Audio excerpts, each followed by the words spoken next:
A little bit of a hazy early afternoon here from outside Comerica Park in downtown Detroit, Michigan. Glad as always you can join us for Mariners baseball on Root Sports as the Mariners wrap up this 10-game road trip, trying to avoid the sweep to the hands of the Tigers. As Mike would take a look at the Mariners starting lineup. And everything's going to start with Ketel Marte today. He has really had a good series so far against the Tigers. You can see 7 for 13 with 3 doubles, an RBI, and 3 runs scored. Nelson Cruz hitting .621 or slugging .621 against lefties with 8 home runs. Kyle Seager 7 home runs in his last 24 games. And Chris Iannetta hitting .321 with a .406 on base percentage in the month of June. First pitch on the way home from Norris, and it's there for strike one. Now Marte hitless last night, but as you saw the numbers, 7 hits over the first 2 games combined of this series for Ketel.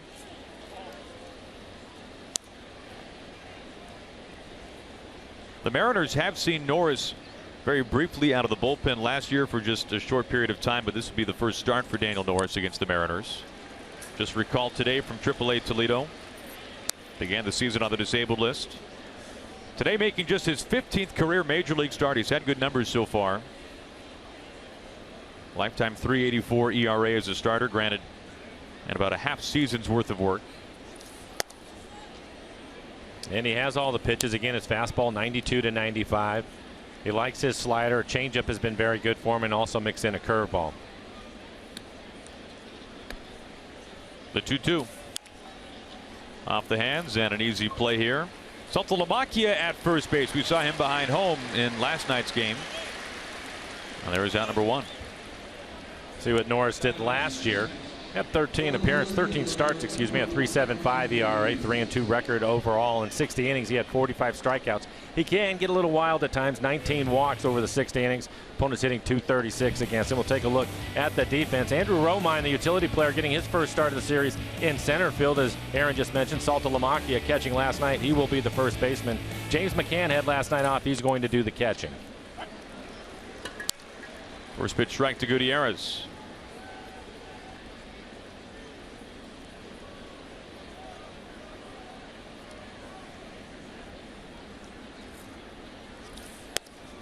Now the Mariners entered today having lost a season-high tying 5 straight games, 2-7 so far on this road trip. And it will not be an easy homestand, Mike, and it certainly would help things to get on the plane with at least a little bit of a momentum going back home. Well, we talked about it a couple of weeks ago, Aaron, that this part of the schedule was going to be difficult for them to get into the break in good shape, and it has not gone well for them. And it's understandable when you consider that they've had 2 of their starters on the disabled list, including their ace in Felix Hernandez, and now Taijuan Walker is dealing with some issues. So they've really struggled, and their bullpen has been overworked because of it.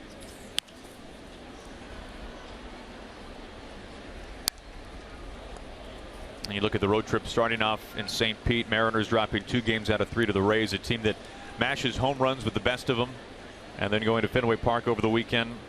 The most prolific offense in baseball so far this year, and it really hasn't been close. And then 4 games here in Detroit. Never an easy place to play with the lineup that Brad Ausmus puts out there on a daily basis. First 2 sat down. High fastball inside that time from Norris. And here you go. Elevated fastball in the inside corner. Actually had a little bit of cut to it.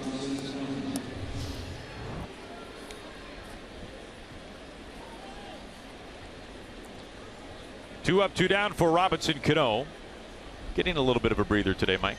Yeah, going to be the DH this afternoon. So at least he's going to be off his feet somewhat. But right now, with the way the Mariners are struggling, they have to have his bat in the lineup. O'Malley at second base rather, in his place. And I think sometimes, Aaron, we've talked a lot about the pitching because that's basically what has happened to this club. But your offense can pick up the slack at times too, and sometimes you need somebody to have a big day. And I'm looking for the guy on deck. Nelson Cruz had last night off, back in the lineup today. He's been scuffling a little bit over the last week or so, but he has punished left-handed pitching. And if he could go out and have a big day today, that would certainly help take some of the pressure off the rest of the club. He's been one of the best hitters in baseball against lefties in recent years.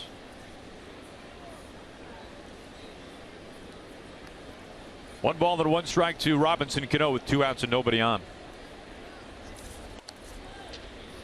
And Cano ahead in the count.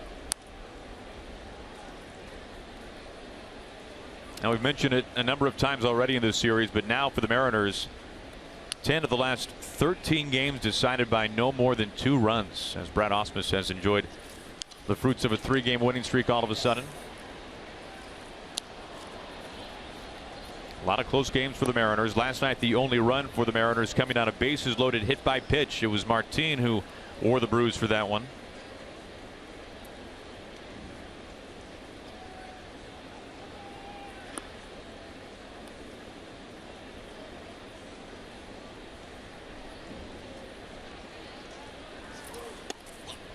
Full count to Cano.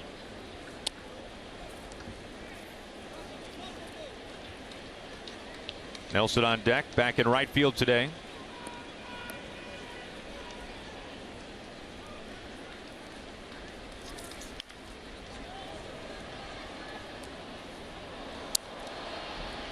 Now Cano one big swing away from home run number 20 on the season. Among the game's leaders with 19.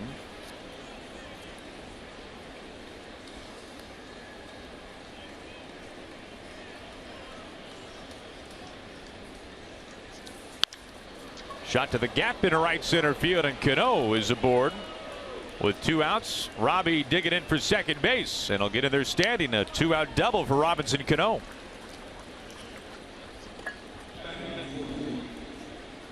Well, 2 outs. That'll give Nelson Cruz an opportunity to drive in a run. You can see his 18th double on the season, but he gets a fastball trying to go away, leaves it middle in and down, and Robbie just drops the barrel on it. Even though Romine, getting the start in center field, was able to cut it off, he hustled into second with the double.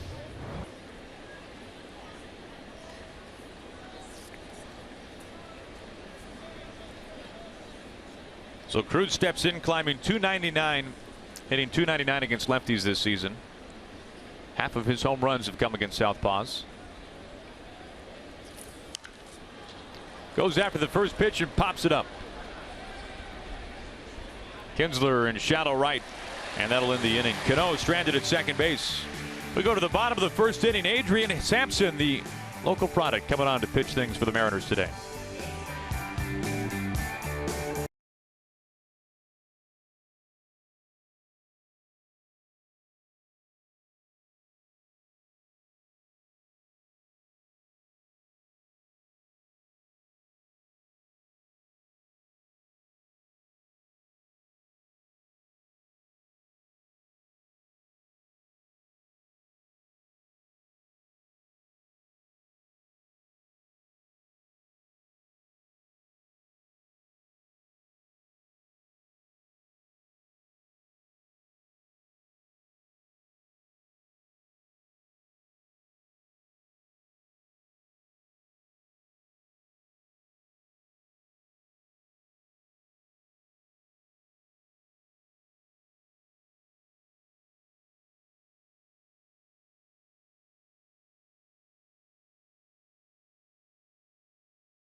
Mariners and the Tigers scoreless. And Mike, what do we got going on here? I was watching Sampson getting loose, and he threw a pitch, and all of a sudden he waved out Chris Iannetta, who immediately waved out Scott Service, and there's the trainer Rick Griffin. I can't tell what it was exactly.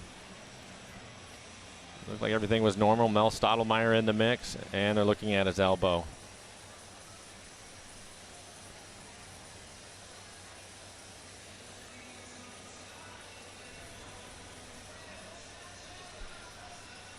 Yeah, that's kind of the way things have been going for the Mariners. They're going to shut him down, not take any chances.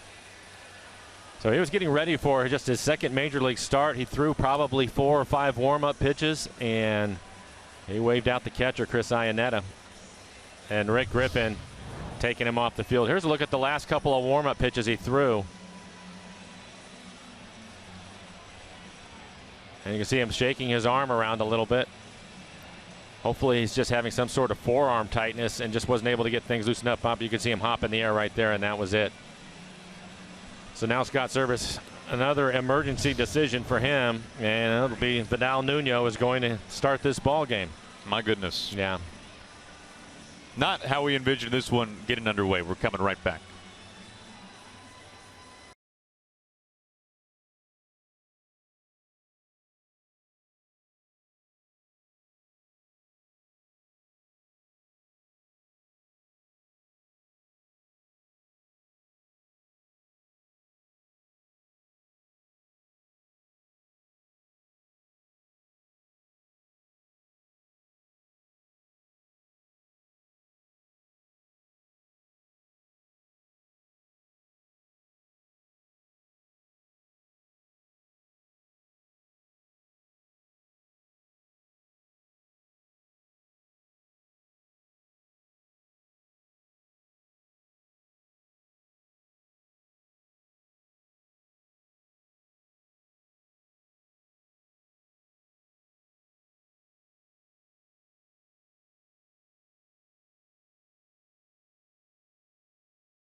Service of the Mariners. Adrian Sampson taken out after just a handful of warm-up tosses, an apparent injury to his arm, and so it will be Vidal Nuno trying to work some innings here today for the Mariners. And for Nuno, a 1.95 ERA, 27 2/3, 29 strikeouts, only 4 walks on the year. Opponents hitting .245 off of Nuno, so hopefully he'll be able to give them 2, possibly 3 innings today.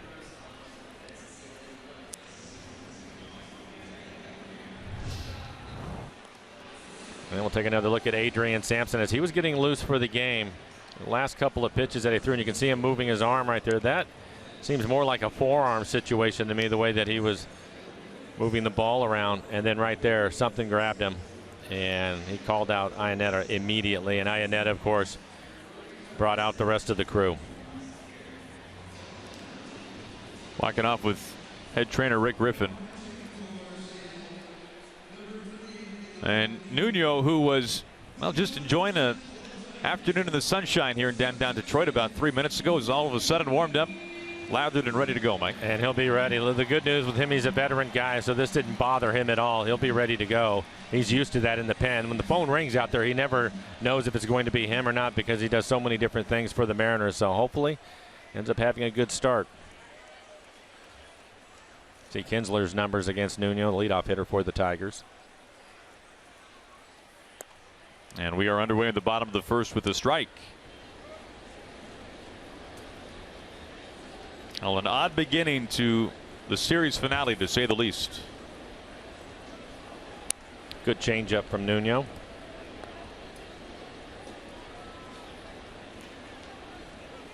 Kinsler now hitting just a tick beneath 300 on the season. Having an all-star first half, to say the least.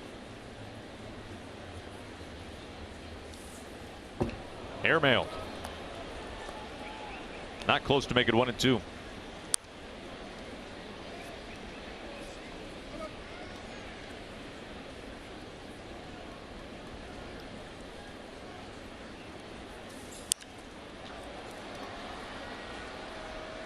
Cruz out in right field today. Will handle this himself easily for out number 1. 1 up, 1 down for the Tigers, who have been the best hitting team this month in baseball, batting .297. So not an easy task for any pitcher. No, you're right. And they're going to make him throw strikes today, something that Nuno typically does. Again, just 4 walks on the season. But hopefully he'll be efficient. Just 4 pitches as you take a look at Jose Iglesias. He's hit 9th in the lineup for the first 3 games, but he'll move up and hit 2nd in the batting order today.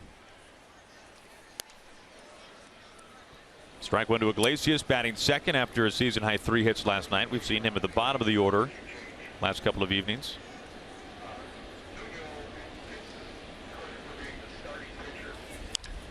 This is socked out towards left center. Martin is able to track it down for out number 2.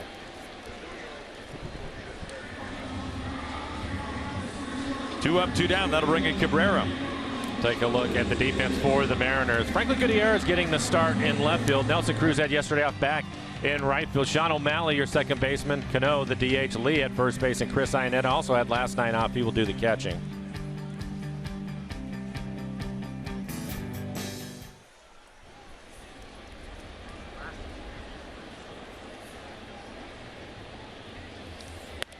Cabrera looks at ball 1. Now a little bit of an easier task today for whoever's up on the mound, and never easy facing the Tigers, but with Victor Martinez out of the lineup today, Cabrera DHing, getting a breather at first base. I think it certainly helps. Castellanos is having a good year. We've already seen Upton. He's hurt the Mariners in this series. Moya, a couple of home runs yesterday. But it certainly helps to have Victor out of the lineup. Dropped by O'Malley, who recovers easily, and Vidal Nuno, who was wearing a pink backpack in the bullpen about 15 minutes ago, retires his side in order in the bottom of the 1st.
Felix Hernandez bobblehead night presented by Root Sports. Arrive early to be one of the first 20,000 fans to pick up the king of collectibles, and afterwards catch a big interleague matchup against the Cardinals at 7:10. Tickets, as always, at Mariners.com. I understand that Felix is playing catch, so he's progressing. It'll be great to see Felix back at Safeco Field. More importantly, to see him back on the mound, hopefully sometime soon. That's weird not having Felix around. It really has been, and I think there's been an effect of that to this ball club. Tejo Lee puts the first pitch in play. Kinsler handles it easily for out number 1.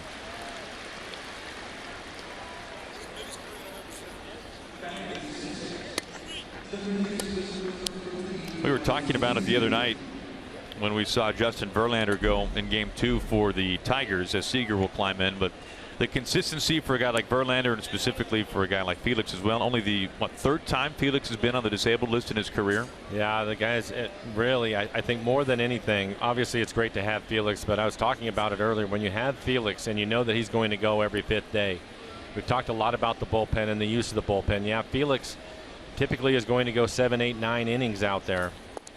And that is a situation where Scott Service, the manager, can manage his bullpen knowing that Felix is going to pitch tomorrow or pitch in 2 days, and maybe he can empty his bullpen because he knows that Felix is going to get deep in the game, along with everything else that Felix brings to this ball club, which is a lot of energy, especially on the days that he's not pitching. So he means a lot to him.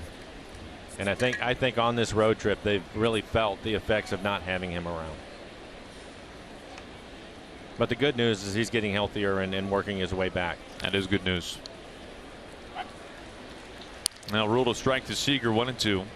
And you make a good point, Aaron, on him going on the disabled list just for the third time. When you consider the innings and the amount of pitches that he's thrown over the last 11 years, that's remarkable. Been so dependable for this club. Each and every year, every 5 days. Seager down swinging. 2 outs. Second strikeout for Norris. We talked about his fastball. He's going to throw it a lot. This one again elevated in the strike zone. You'll see him do this with 2 strikes, 93 miles an hour. A lot of life to his fastball. That brings in Chris Iannetta, having a red hot month of June, hitting .320 this month.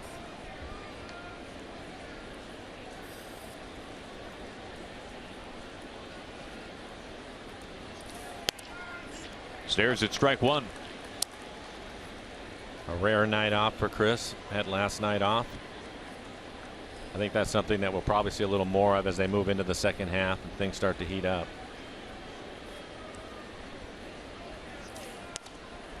Iannetta hitting .310 against left-handed pitching this year.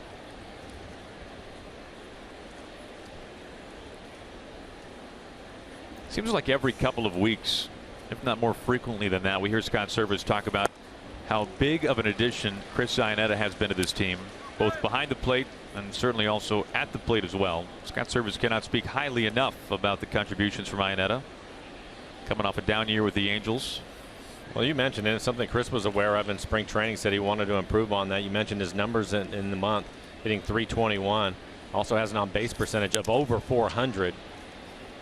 So not only is he getting his hits, but he's creating a lot of opportunities. And you can see his numbers against left-handers, a .310 average with a couple of home runs.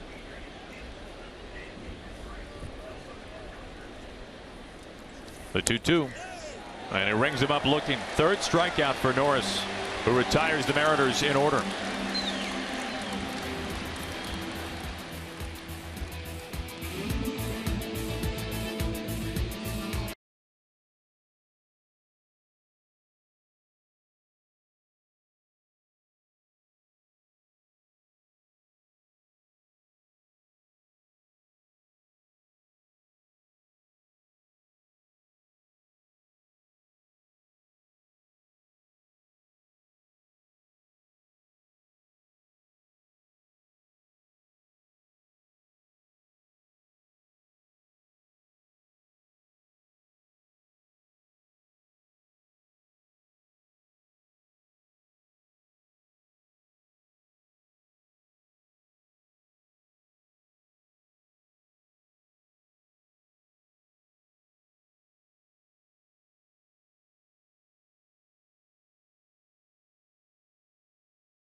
Tigers scoreless. Mike, we never did quite have the chance to take a look at the Tigers lineup today.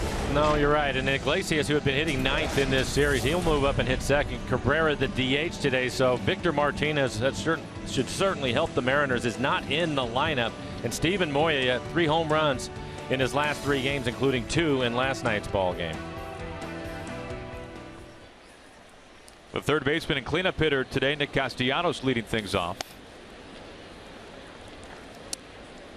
Nuno starting this game in place of Adrian Sampson, who threw just a handful of warm-up pitches and then was gripping his arm. The trainer for the Mariners, Rick Griffin, came out along with Scott Servais. Chris Iannetta had a quick look at Sampson, and they made the decision relatively quickly that that would be the end of the day before it even really started for Adrian. And like you made mention at the time, and looked like it was true at the time that he was holding maybe his forearm, or just the way that he was shaking his arm would maybe indicate a forearm injury. But we have received news from the clubhouse that Sampson leaving with right elbow discomfort, so certainly not good news there. No, the second to the last warm-up pitch, that's when he was moving his arm around with his, and that's when I thought maybe it was some tightness in his forearm, because he decided to throw the next pitch as Nuno ends up walking Castellanos. But I think that when he threw the last pitch and you saw him kind of hop up in the air, something definitely bit him in the arm, and I think if he has some discomfort in his elbow, you have to take him out of the ball game.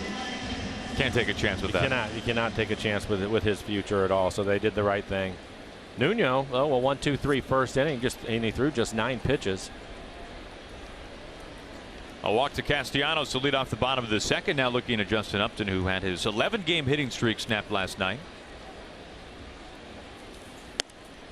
Looks at strike one.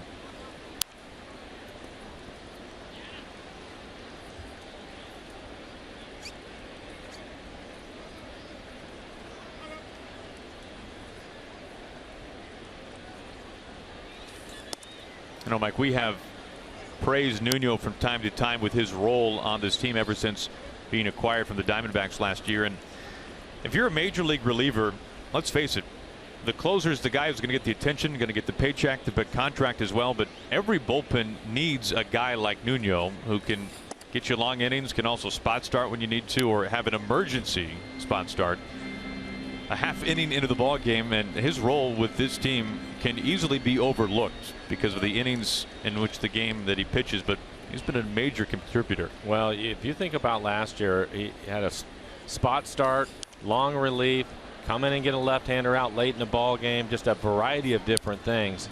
And because he had been a starter at one point in his career, you can stretch him out, and again, it'll be interesting if he can keep his pitch count down, maybe get 3 or 4 innings out of him today.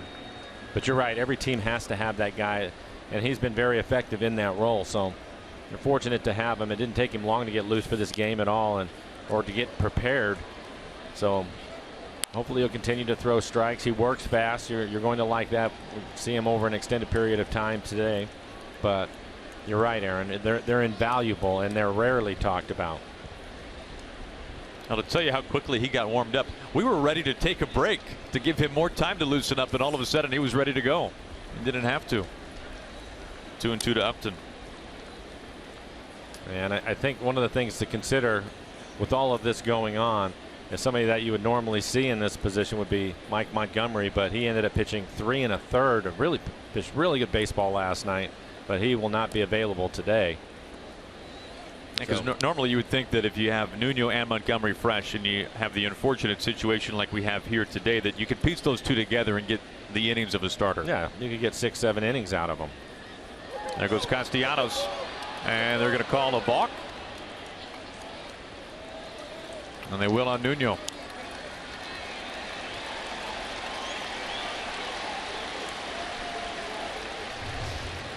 Take a look at Nuno, see what he does right here. He's going to read the runner, and as soon as he takes off, yeah, I think maybe his foot crossed over. If his right foot crosses his left foot, then he has to go to home plate, and I think he crossed just a little bit right there. The Tigers hitting .268 as a team with runners in scoring position, so they've done a fairly good job of that.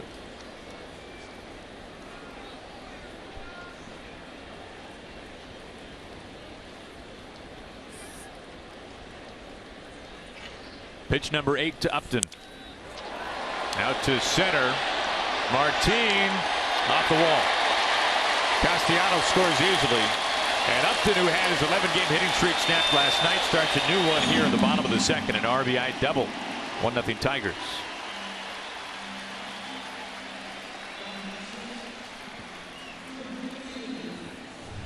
And this looks like a breaking ball. 83 miles an hour. A little breaking ball trying to get it to the outside corner. Ends up in the middle of the plate. Upton with a couple of home runs in this series. Hits this one to the base of the fence, driving the first run of the ball game.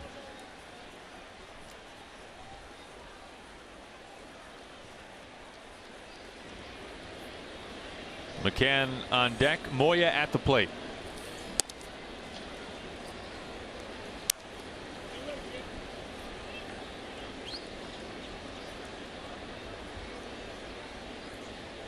Moya last night 3 hits including 2 homers. Career home runs number 2 and 3 for the young right fielder for the Tigers.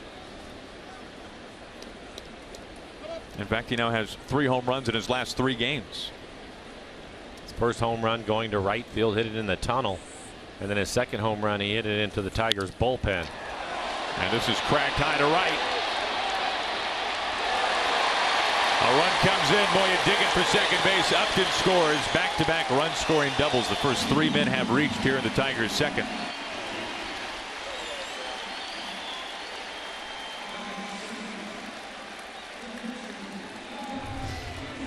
Another off-speed pitch, trying to get it to the outside corner, and it's actually a pretty good pitch. The long arms of Moya, though, able to reach it as he hits it off the base of the fence. A leadoff walk and then a pair of doubles for the Tigers. And an early visit here for Mel Stottlemyre Jr.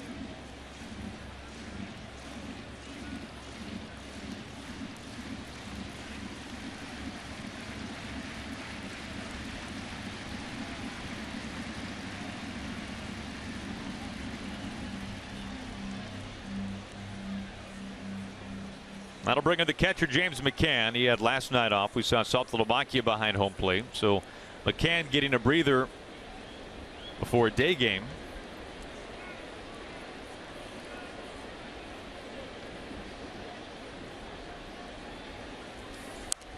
Strike 1.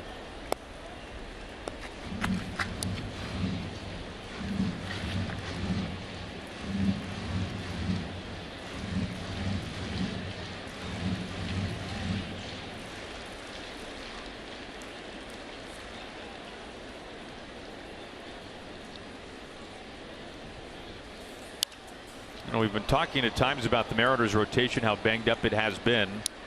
And with Nuno starting today, this is now the 8th different starting pitcher for the Mariners. And to put that in context, think about the first full 2 months of the year, the Mariners had a rotation of just 5, did not need a 6th. Scott Servais getting tested here in the month of June.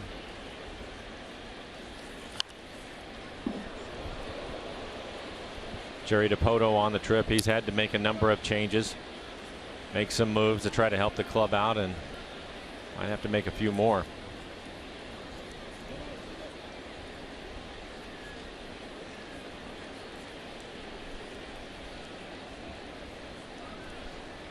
The 0-2.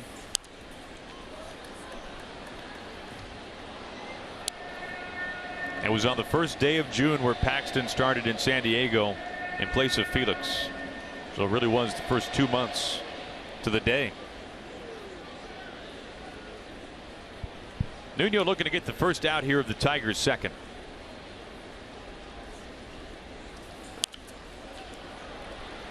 But nothing but strikes to McCann. Still 0-2. You saw Paxton and Carnes in this series. Paxton was fantastic in game 2 on Tuesday night. 7 2/3 innings really helped save the bullpen that evening.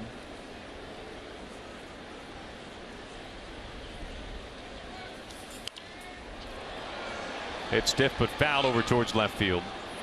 And you think about today in context of the bullpen and the recent usage and the outing from Paxton, how big that is when you think Carnes went an even 5 innings in game 1. The bullpen, keep in mind that was the game that went 12 innings, so the bullpen really had to eat some frames. They went 6 innings that night. Well, and I thought a nice strikeout for Nuno, big strikeout. But I thought that it was big time for Mike Montgomery yesterday. Iwakuma going just 4 2/3, and Montgomery going the rest of the way. So he just had to use the one reliever in last night's ball game. And that was huge. One of the changes is the Mariners ended up getting Tom Wilhelmsen back, and there's probably a pretty good chance we're going to see Tom today. I know Scott Servais was saying that he also wanted to get at least an inning in for Steve Cishek because it's been 5 days since he's pitched.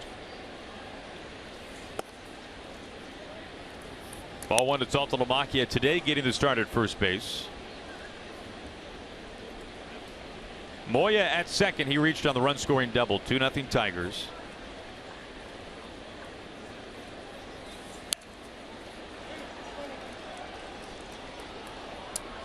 And for further context of the Mariners bullpen, before game 2 of this series, when Paxton went 7 2/3 and Diaz had to record only 1 out, that was the only inning worked, or part of an inning worked by the bullpen.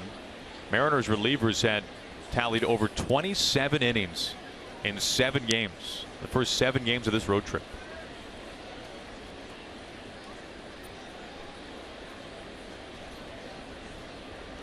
And the bullpen will be asked to carry the load here today. On a line into left field, well in front of Gutierrez. Moya held at third. Runners on the corners, 1 out. Now, talking about the rotations and number of starters used this year, very topical. We take a look at our greater coverage of baseball brought to you by T-Mobile. Only 2 teams left. We're going to see one of them starting tomorrow night who have used only 5 starting pitchers all season, the Cubs and the Cardinals. You can see the Nats, the Jays, the Giants, and the Mets are next. And the Mariners number updated now to 8. This year, the Reds leading baseball. They've used 12 different starting pitchers. Last year, it was the Dodgers who led the majors. They used 16. And now we're also going to see the Rangers have to make some adjustments. Colby Lewis going on the disabled list. Derek Holland on the disabled list. Yu Darvish already on the disabled list.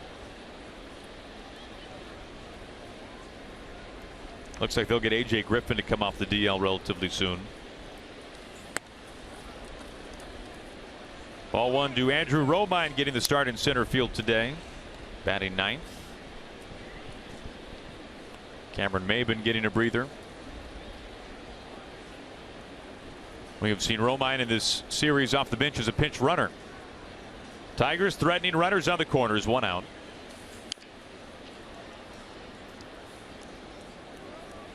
Talking about all the pitching, some of the issues that the Mariners are having, one of the things that can really help them out is the offense. You look at the Mariners, and they're second in runs scored, third in home runs.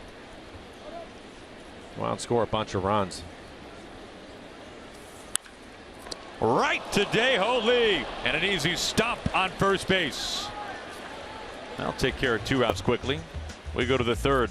Lengthy inning for Nuno.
Gotcha. Right place, right time for Dae-Ho Lee. Handled this well. Smooth about it too. Watch him. Line drive right on the base for the double play, helping Nuno out, gets him out of the inning.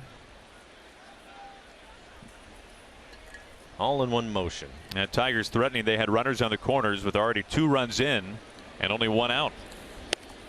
Martin leads off the top of the third. Looks at ball 1.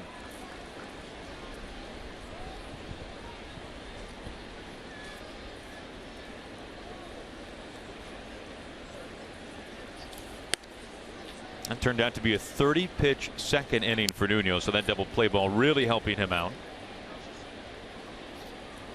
And helping out the rest of the bullpen.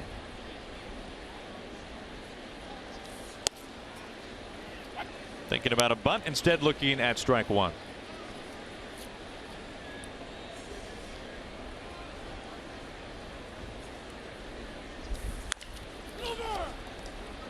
Fair ball behind first base. Saltalamacchia, the catcher, handling it well. 1 out. Let's go back to the Ford Sports Desk and check in with Angie. What's going on, Ange?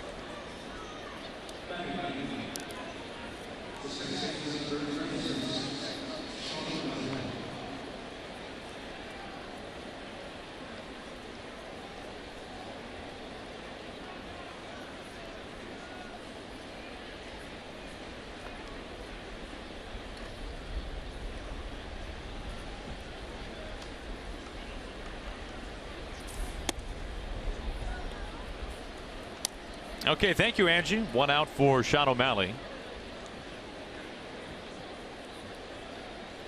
O'Malley batting ninth at second base today.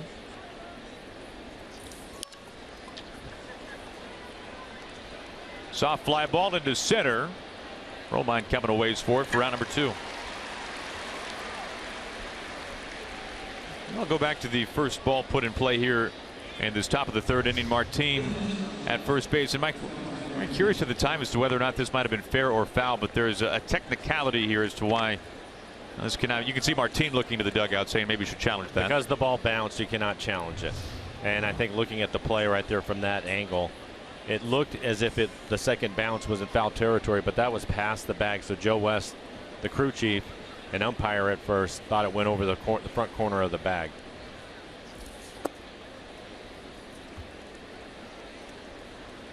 Crew chief Joe West, been around a long time, 39 years at umpire in baseball and the majors. He made mention the other night when he was behind the plate, he has worked for 6 of the 10 commissioners in the history of the majors. He was behind the plate in the first night and was hit on his knee a couple of times and wasn't available the last 2 nights. So it's good to see him back on the field.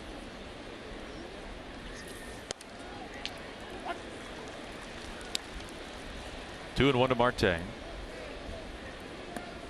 First time through the lineup, the Mariners with just 1 hit. It was a double by Cano in the first inning.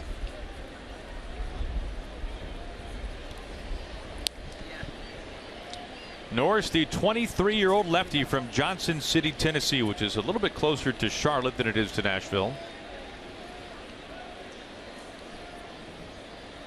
Tigers really believe that he's got a bright future, and you can understand why. Making his first start in the majors this year.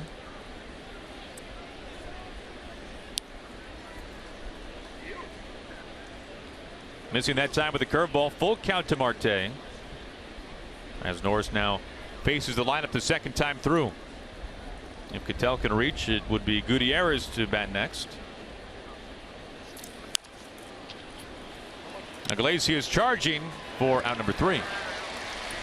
Norris retires his side in order for the second straight inning. He sat down the last 7 Mariners hitters that he's faced.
2-0. A little bit of a cloudy, hazy afternoon here from downtown Detroit. Final game of the series and the road trip for the Mariners. 9 pitches in the first for Nuno. An emergency start today with Sampson leaving before he even threw his first pitch because of right elbow discomfort. So 9 pitches in a 1-2-3 first, 30 pitches and a lengthy 2-run second for the Tigers.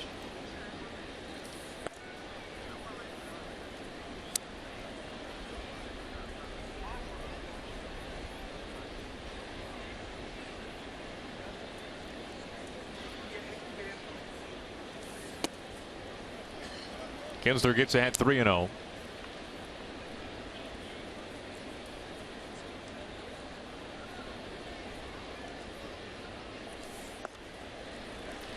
Second 4-pitch walk in as many innings for Nuno.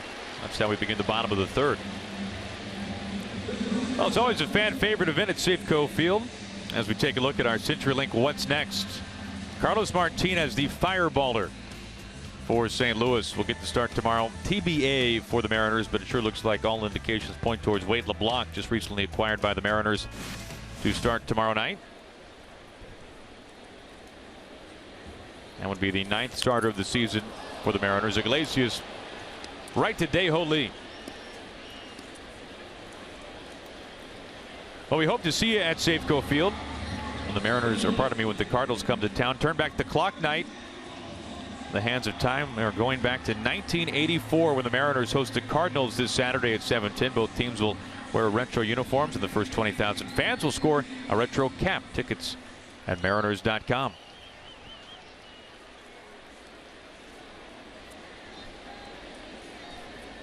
For Nuno, his season high as far as a pitch count is 52.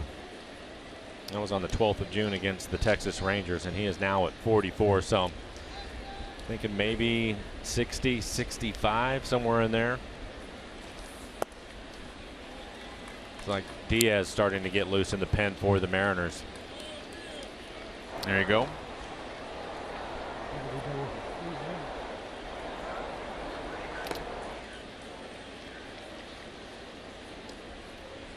See Mike Hampton, bullpen coach, standing next to Diaz. He's going to be busy today.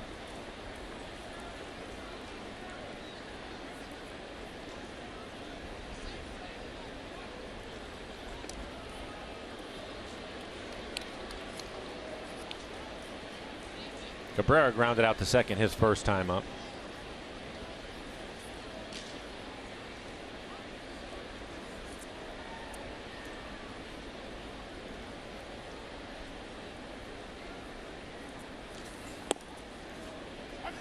One ball and 1 strike to Cabrera. Now 49th on the all-time home run list.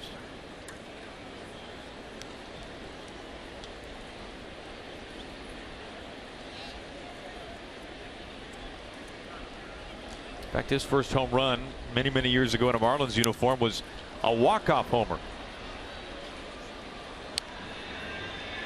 And his major league debut, no less. And if you missed it, you saw that he was 3 for 11 in the series and hit one of the longer home runs we've seen this year. 454 feet out to left center field.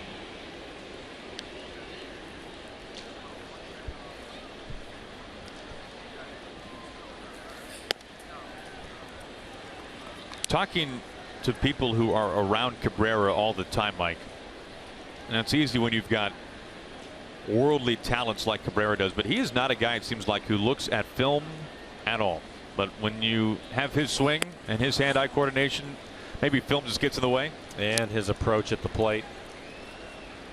Has tremendous power to all fields, and he will use the entire field. He's one of those hitters, a lot like Edgar Martinez was, that pitch that's borderline inside. Even if you think you've beat him on it, he can inside out that pitch and hit it the other way, hit it into right center with some authority. It's a special talent. Not many can do it. There's a good pitch by Nuno. It's caught looking. Able to get him on the changeup on the inside corner. Looks like this pitch started off the plate inside. Cabrera gave up on it. Ends up catching the inside corner. 82-mile-an-hour changeup. 2 outs as Nuno trying to work around a leadoff walk to Kinsler. Now facing Castellanos.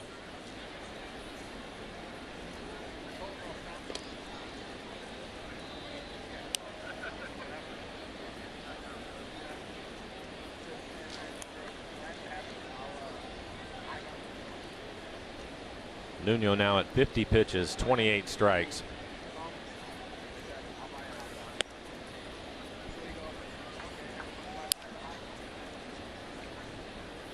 And a 30-pitch second inning really set him back in terms of the pitch count. After a 1-2-3 first. Well, basically just it takes an inning away from him that they could have really used today. Slicing out towards Nelson Cruz for out number 3.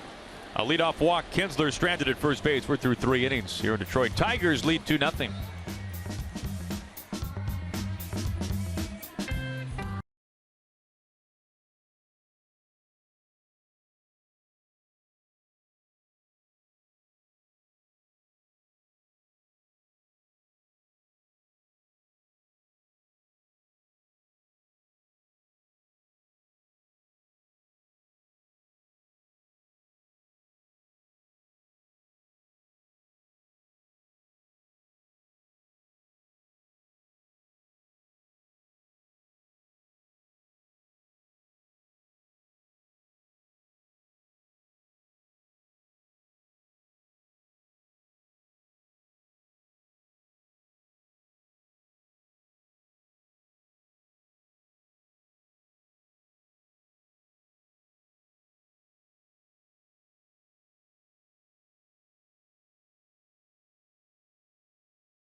Is brought to you by BNSF Railway, sponsor of the BNSF Blast.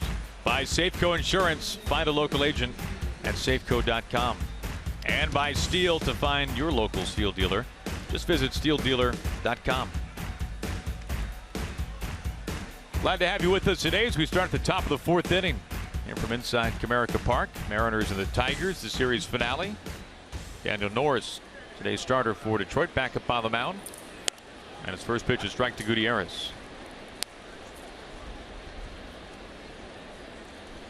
Goody struck out on a 94-mile-an-hour fastball from Norris back in the first inning.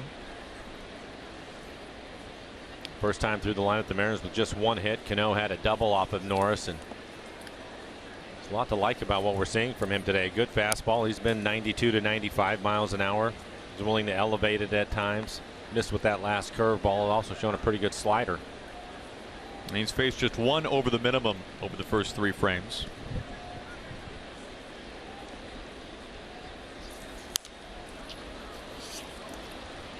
Romine to the gap.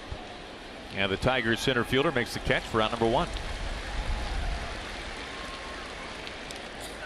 Oh, Mike, you know, we talk all the time. We joke all the time about how pitchers are not really athletes.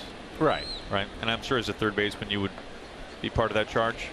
Well, Daniel Norris set the Tigers franchise record in spring training for the standing box jump, right? So you just got a big box right in front of you, jump up as high as you can, hopefully you make it. 57 inches. That's the good news. Okay. The bad news is he didn't quite stick the landing, and so he landed on the disabled list. But up until that point, it was magnificent. So it counts? I think it counted. I think it was the got up and then up timber coming back. No, the reports on him is he's a tremendous athlete. Tight to the line, but a foul ball. 0-2 on Cano. But I saw your eyes, your eyebrows went up a little bit when I said 57 inches there, Blow. That's amazing. What do you think your vertical would be? Well, we have a pretty sturdy counter here. I think commercial break next time around. What do you say? I say no. I can make this. Good 36 inches with my knees hitting my chin. 1-2 on Ravi.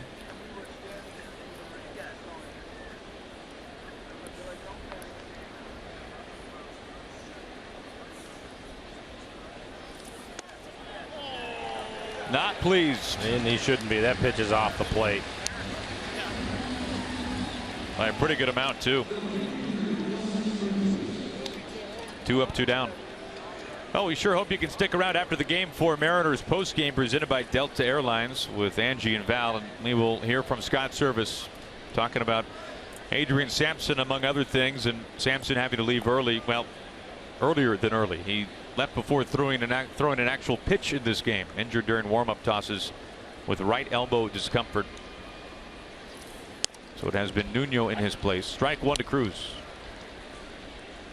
You mentioned the backpack earlier, and he didn't have a chance to get the seeds and the gum set up in the bullpen before he was getting a phone call and having to rush out to the mound to get ready to start this game.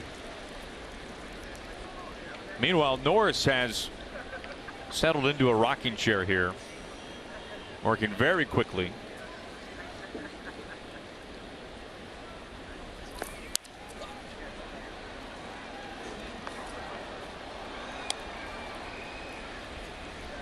Norris throwing a lot of strikes.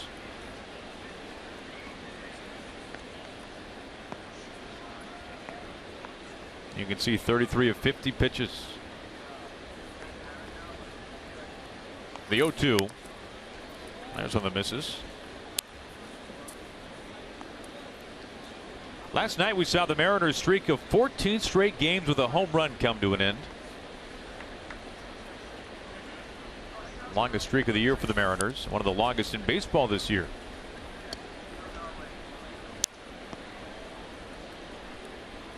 Now beginning to get a little rain here in downtown Detroit as the masses start to scatter, or at least some of them.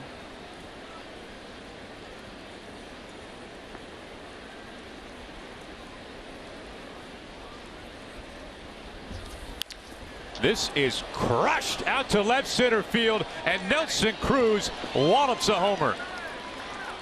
Number 17 on the season. Norris had sat down everybody but one through 3 2/3 until Nelson Cruz goes deep with 2 outs here in the 4th inning. The Mariners are on the board down by just 1. We talked about Nelson, a little bit of a struggle on this road trip, or at least over the last 4 or 5 games. And one thing he has consistently done is hammer left-handed pitching. This is his 9th home run against a left-handed pitcher this year. Came into the game slugging .621. More importantly, he gets the Mariners on the scoreboard, down just a run now. And now the tie-in run at the plate, Dae-Ho Lee. That's really raining pretty well right now.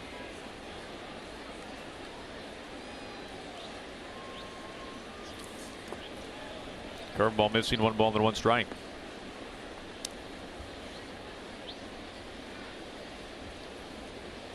Taking a look at the Doppler, it does not seem like there's a whole lot of heavy rain in the area, just a lot of what we're seeing right now.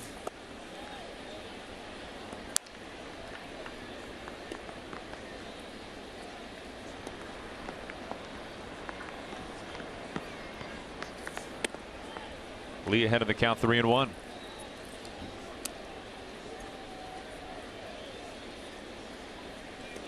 Seager on deck with 2 outs.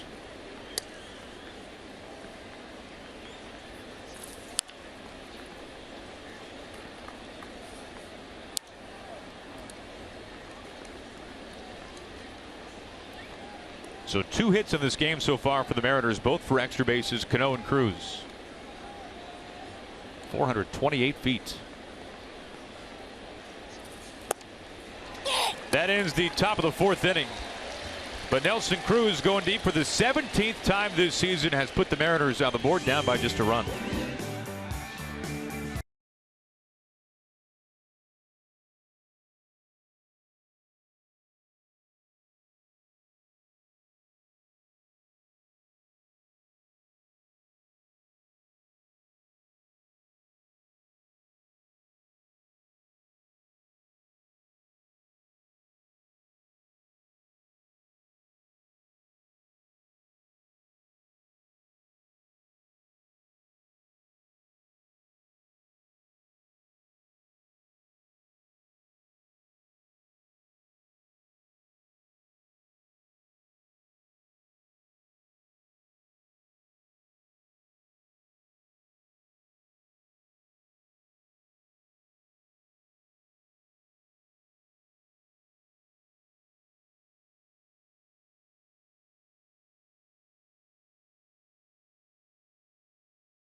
Taking a look at the forecast here.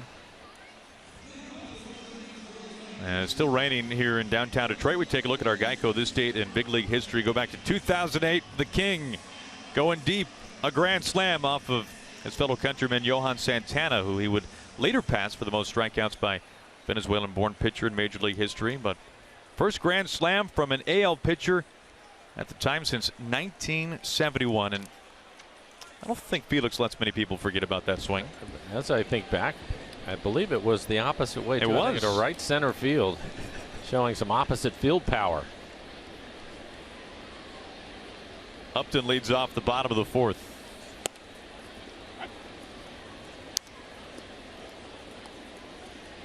Well, I mentioned it in the last inning. It's something that you have to consider, but Nuno is high for a pitch count. 52 pitches on the 12th against Texas, and he is now at 54 pitches.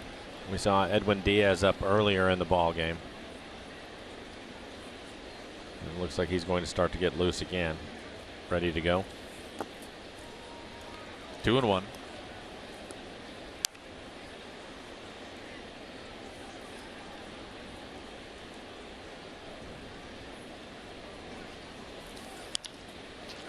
Seager doesn't have to move his feet much. One down.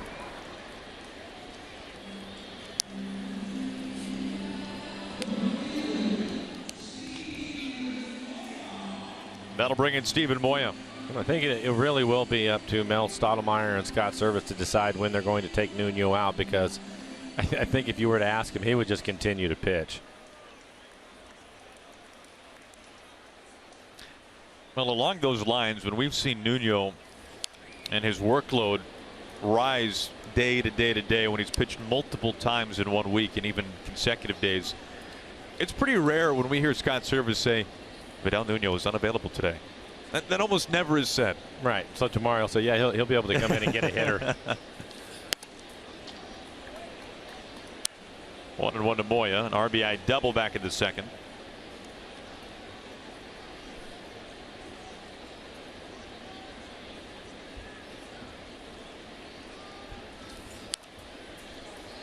Tries to wait back on a curveball. 1-2.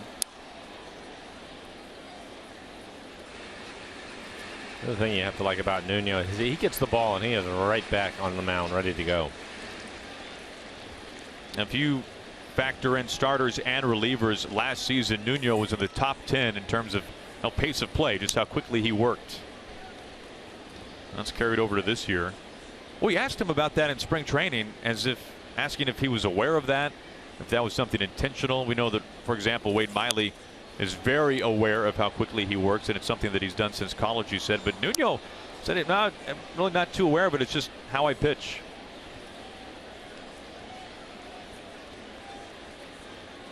Well, all the guys standing behind him certainly appreciate that.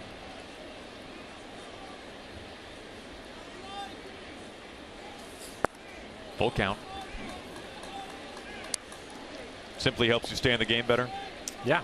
It just keeps you moving around. It keeps you active, and typically with Nuno, he's going to have the hitters put the ball in play. And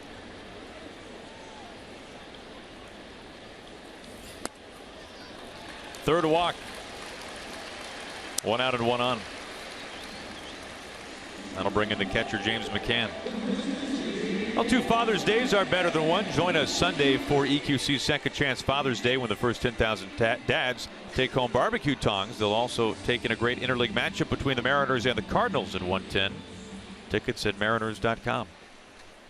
Nothing quite like a Sunday at Safeco Field. We hope you can make it. Still raining here in downtown Detroit as McCann climbs in with 1 out and 1 on.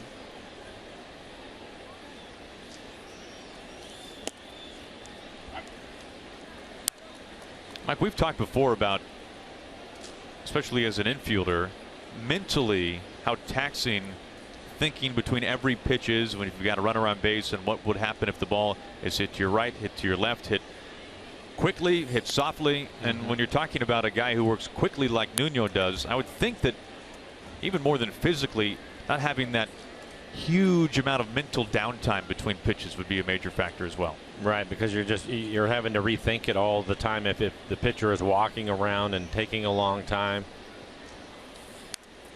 those things that you're talking about when you have somebody that pitches at the pace of Nuno or from Miley for that case, you process that information quickly. I mean, I know these guys do this every day, but you get into the routine of processing that information, and then you get ready to go. Process, get ready to go. And then all of a sudden you have somebody walking around. What's the tendency? The tendency is you're going to look into the stands, see what else is going on until they eventually get back up on the mound. And I think that's when you see some mental mistakes happen, not just the physical errors, but some mental mistakes too. Easy to drift a little bit. Yeah. One out, Moya at first base after the walk. He's reached twice now. Clubbed out to left.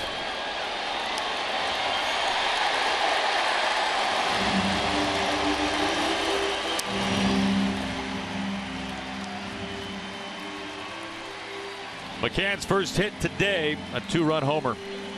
And the Tigers get that run right back, +1. 4-1 Detroit. And that's going to bring out Scott Service. 68 pitches, 38 strikes for Nuno. We'll take a look at an off-speed pitch. 38 miles an hour. They want it to be on the outside corner. It ends up on the inner half. McCann makes him pay for it.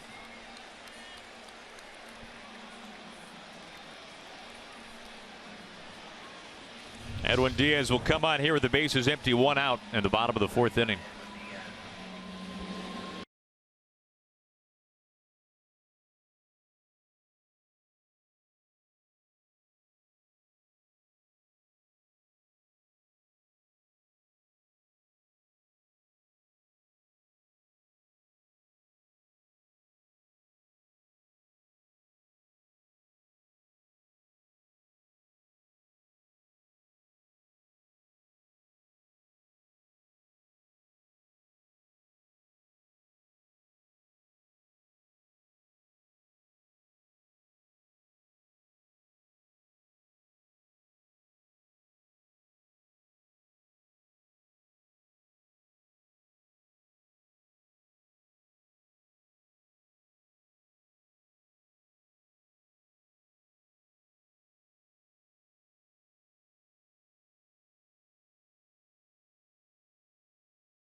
Pitch here from Vinal Nuno made him pay for it. Home run number 5 of the season for the Tigers catcher.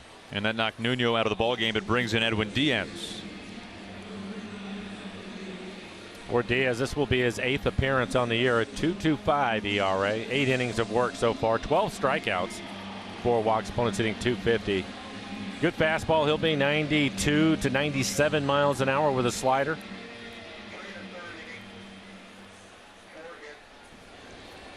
Now we saw Diaz earlier on this road trip work in some longer relief when Taijuan Walker had to leave because of the nerve issue in his foot. He went 2 2/3 to Diaz that day. Only 2 hits and 5 strikeouts against Tampa Bay at the Trop. Very impressive outing in long relief for Edwin Diaz.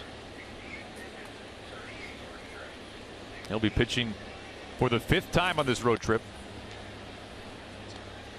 Facing Saltalamacchia with ball 1. 95 miles an hour on that first fastball.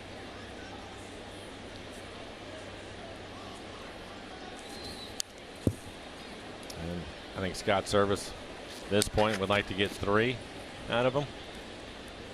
Maybe 3 2/3.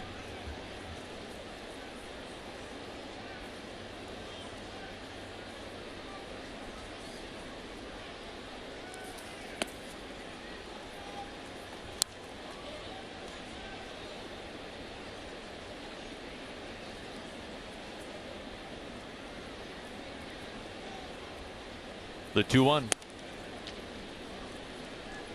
Missing inside. 3 balls and 1 strike to Saltalamacchia, who singled back in the 2nd. Romine, the center fielder, batting ninth on deck.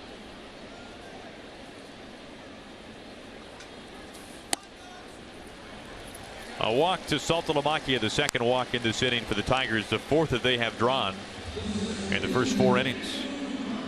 Not the way that Diaz was hoping to start things, putting a man on base right away.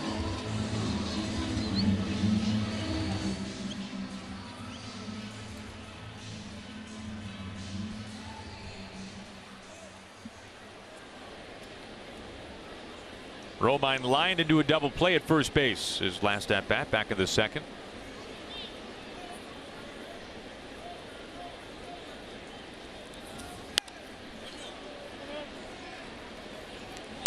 Now Diaz, of course, the starter to begin the season with Double-A Jackson making the jump right from the Southern League to the big leagues.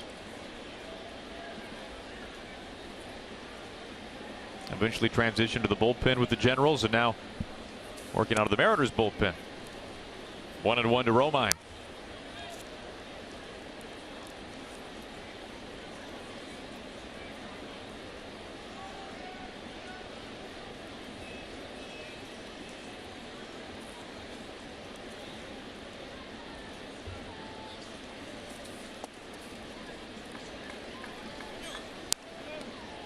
I think for Diaz, he's somebody that they were looking at to come and get you out of some trouble if you're in the 7th inning, maybe pitch an inning 6th or 7th. But they're going to have to extend him today, which they've already done once since he's been called up. That's kind of where that bullpen is at.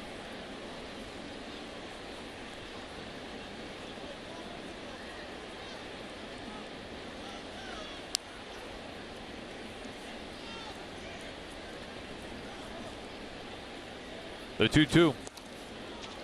And Romine makes for out number 2 in this bottom of the 4th inning. Got him at 96 miles an hour. Good fastball on the corner. Had some run to it. You were talking about it earlier in the game, Aaron, and the good fortune that the Mariners had for the first 2 months. All 5 starters staying healthy, pitching well for the most part. And then on the 1st of June, an emergency start by Paxton, and this month just has not gone well since then.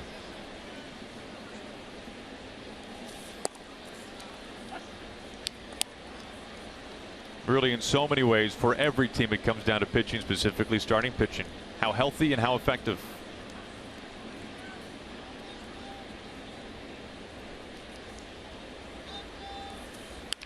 Kinsler right back up the middle.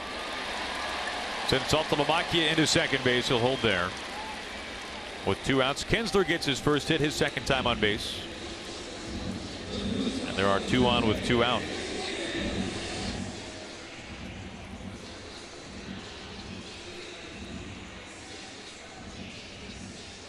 So Diaz about to face his 4th batter. It'll be Iglesias.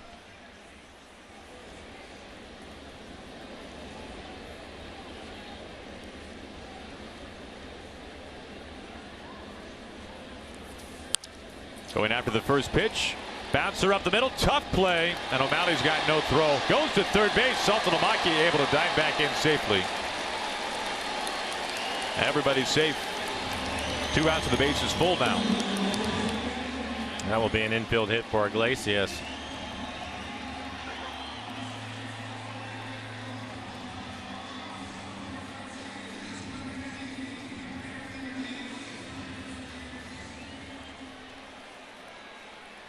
Saltalamacchia at third. Kinsler now at second base. Iglesias at first. And here is Cabrera. 0 for 2.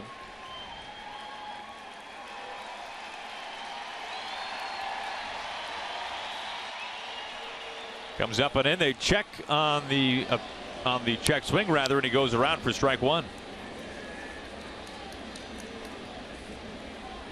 This is 97 miles an hour running up and in on him.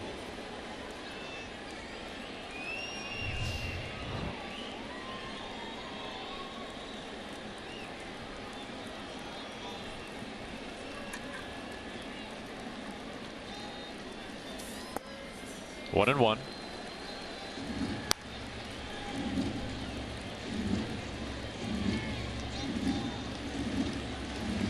.381 hitter lifetime with the bases full. He's got him loaded up with 2 outs here in the 4th inning.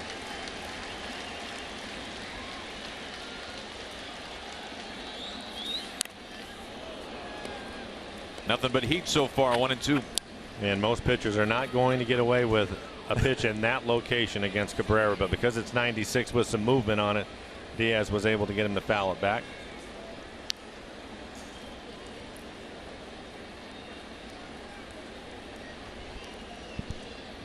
Diaz trying to finish off Cabrera.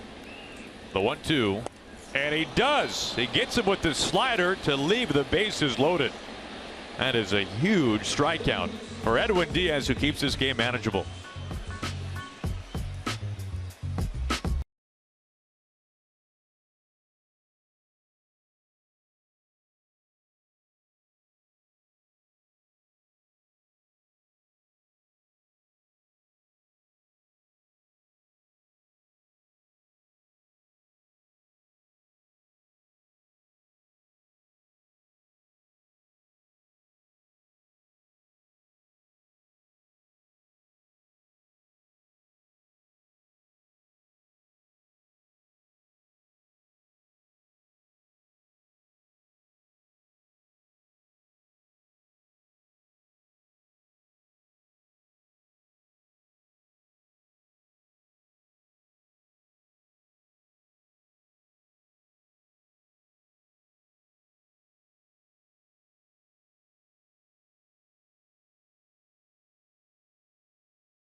And we take a look at the Mariners calendar, brought to you by Sleep Train. The Mariners are finally coming back home after this game ends today, a 3-game weekend series, interleague play against the St. Louis Cardinals, a day off on Monday, and then the lengthy homestand continues. 2 at the Pirates, and then 4 against the Baltimore Orioles. We're having a fantastic first half. Orioles right now in first place by 2 games over the Red Sox in the East. Now Diaz taking over for Nuno. That's a huge strikeout that he got to Cabrera. What a slider after a couple of fastballs. Puts him away with a slider down out of the strike zone. Kinsler comes in a strider 2 for out number 1.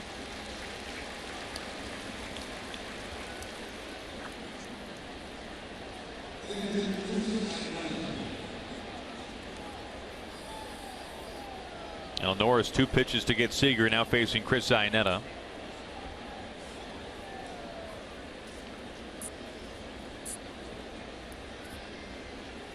Mariners lone run so far today, the solo blast by Cruz with 2 outs in the 4th inning, his 17th this year.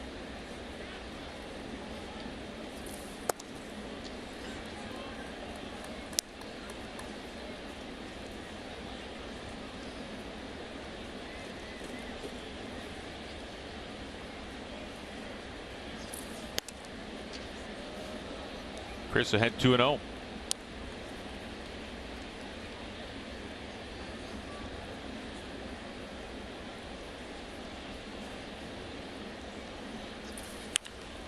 This is hammered high out to left field, and Iannetta has taken this ball deep and gone fair for a homer. 2 runs, 2 solo shots for the Mariners here today, the 7th for Iannetta on the season.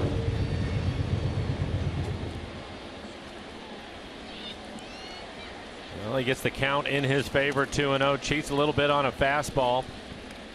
For Norris, it wasn't his best fastball, only 90 miles an hour, and he turns it loose. Right on the barrel, head right on it. Looks like he hit the foul pole. And it did. Meanwhile, this out to right field, and this is gone. Martin goes deep. Back-to-back homers. 3 runs, 3 solo shots for the Mariners today.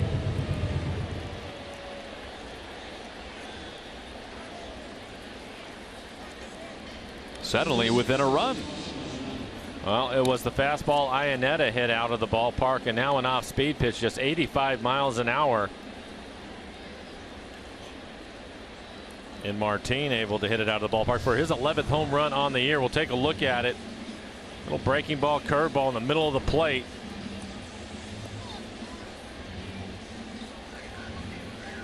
So Norris, who had been cruising along, suddenly it's a 1-run ball game again. He's given up a home run to 3 of the last 5 hitters now.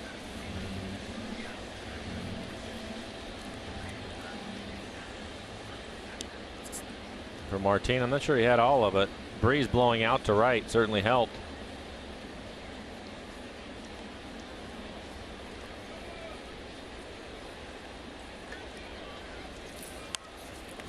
O'Malley pops a bunt right back for strike 1. Sean flew out to center field his first time up.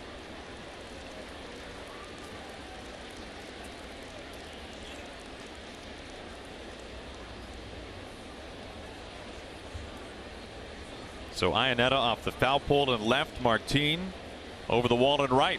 A 1-run game. Second time this year the Mariners have gone back-to-back. Dae-Ho Lee and Kyle Seager. Not long ago, earlier this month, June 10th against the Rangers.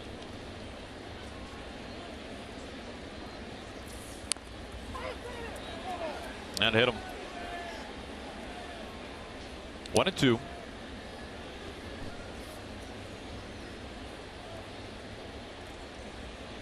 It's going to be really interesting, Mike, to see what the home run total turns out to be at the end of the year for Martin.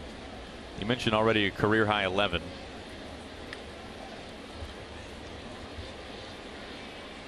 Well, I think at this point, if he stays healthy, why not have him hit 20? Oh, for sure. Look at his previous career best was 8. And that was back in 2013 when he played a career high 155 games for Texas in 2014. 7 home runs. Look, the weather, it's just going to get better. It's going to heat up even more, and the ball will carry.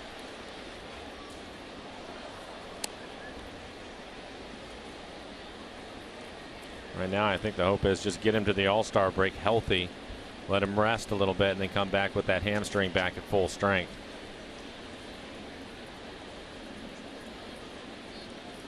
Been a huge addition to this ball club. And we saw the difference it makes when he was on the DL. How much that hurt this team. I mean, you think about his offensive production this year. Half of that he'd be worth it just because of the type of defense he plays in center field.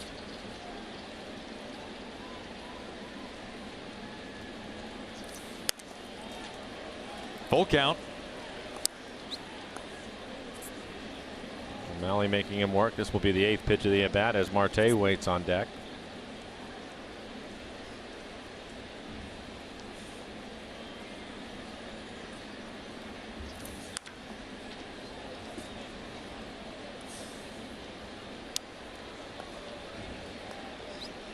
Nice snare there.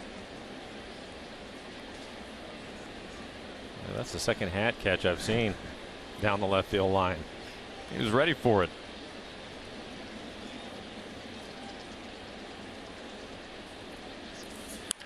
O'Malley clubs this into left field.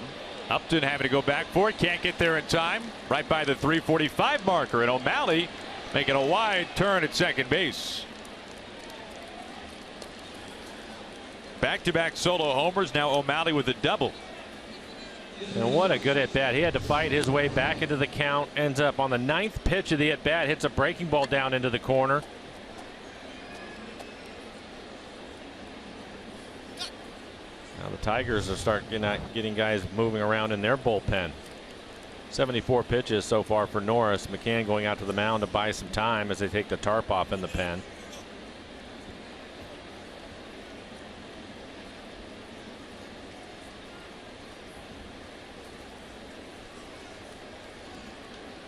And now the tie-in run with good speed is at second base. So last 6 batters that Norris has faced, he's given up 3 solo homers and a double. And there's just 1 out for Marte. First pitch swinging, low pick, Castellanos, 2 down.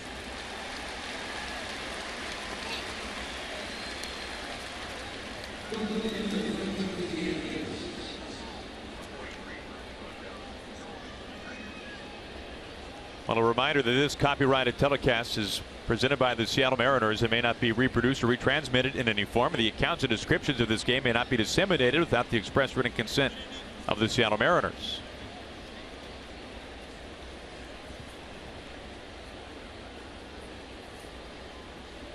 Two outs, tying run in scoring position for Gutierrez, who looks at strike 1. Franklin 0 for 2 this afternoon. I think Bruce Rondon warming up inside the bullpen for the Tigers. Hard throwing right-hander. He'll be in the upper 90s, maybe touch 100. We saw that the other night. Still someone recently recalled from AAA. 0-2.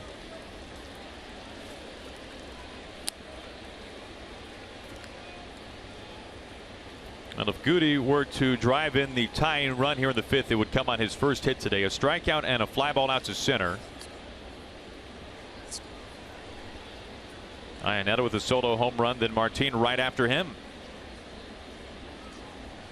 That's helped make this a ball game.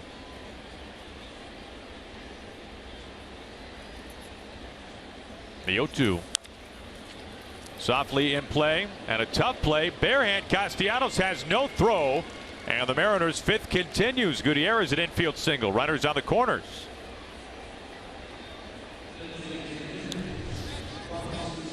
Just a swinging butt right down the line.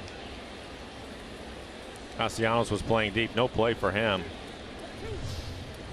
Franklin now 1 for 3 in the ball game, and that'll bring up Cano, who is 1 for 2. Had a double in his first at bat out to right center field.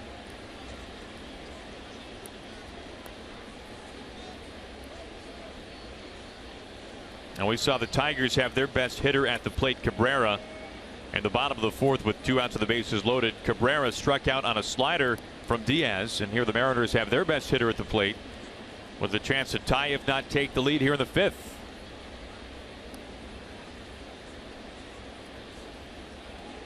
And Norris, who was looking nearly immortal over the first 3 innings, has seemed very mortal here lately. First pitch high to left field. Upton looking, jumping, and he makes the catch.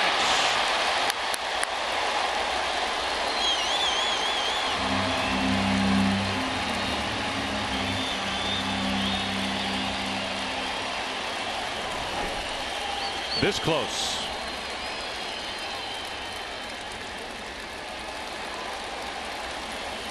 Mariners do get 2 runs, the back-to-back homers, now down by 1.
who made the catch on the warning track when Cano hit it deep the opposite way, but out number 3, the Mariners strand the tying run at third base. The go-ahead at first.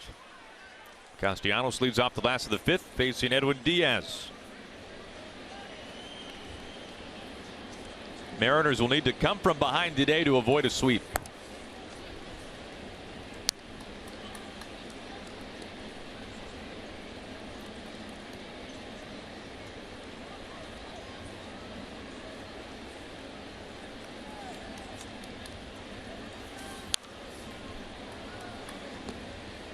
One ball and one strike to the Tigers third baseman.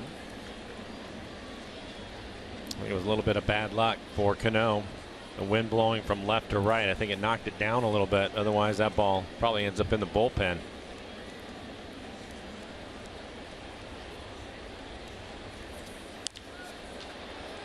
Slicing to right. Cruz is there easily for out number 1. So Castellanos finds the glove of Nelson Cruz for the second straight at bat. And that'll bring in Justin Upton. Well, we were mentioning earlier today how Nuno becomes the 8th starting pitcher for the Mariners this year. We will likely see a 9th coming up tomorrow with Wade LeBlanc. Right now TBA, but all signs point towards LeBlanc making his Mariners debut as this gets Upton right on the back.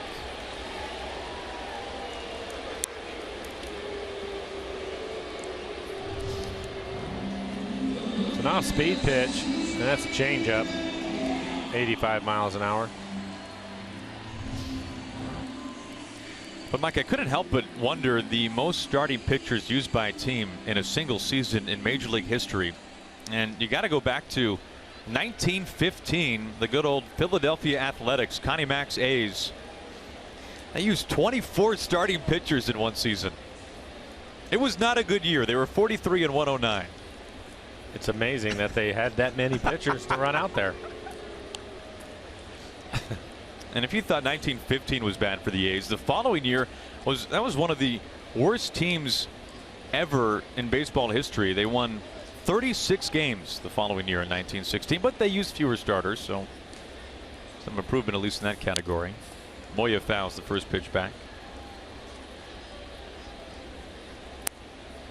24 starting pitchers.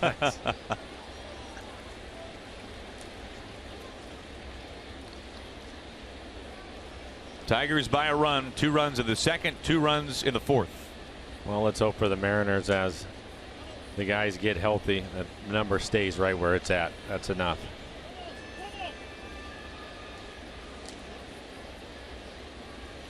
Miley eligible to come off the disabled list on the 28th. Good to have him back. It will be.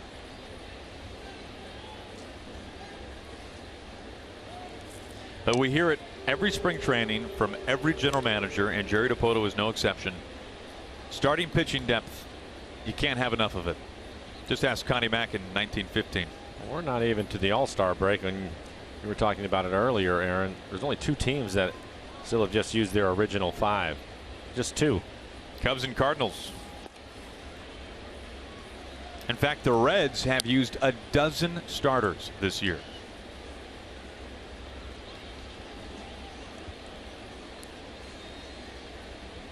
You add that to the bullpen problems that they've had at Cincinnati, which are on the verge of historic, and it's already been a long first half, a long season for Brian Price.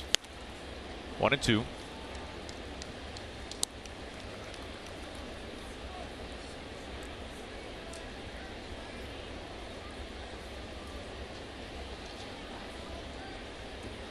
Well, Diaz trying to keep this one close.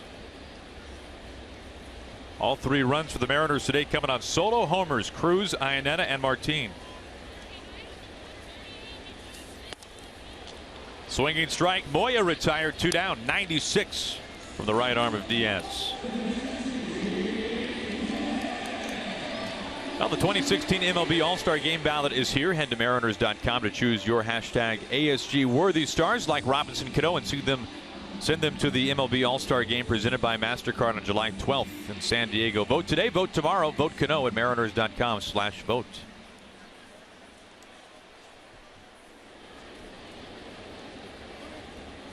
Third strikeout for Diaz.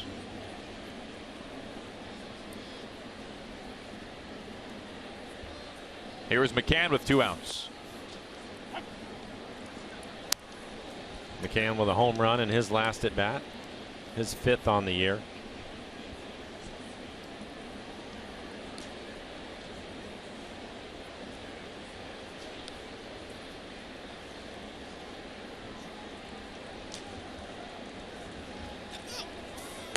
Upton was really dancing far off of first base.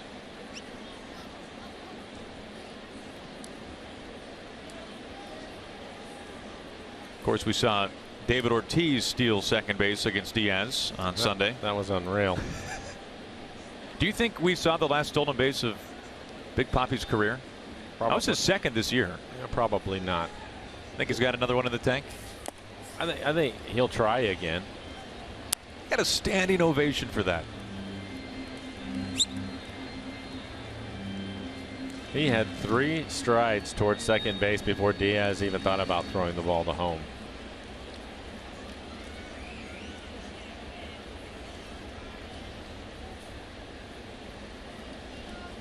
The 1-2. Deep but foul towards right field.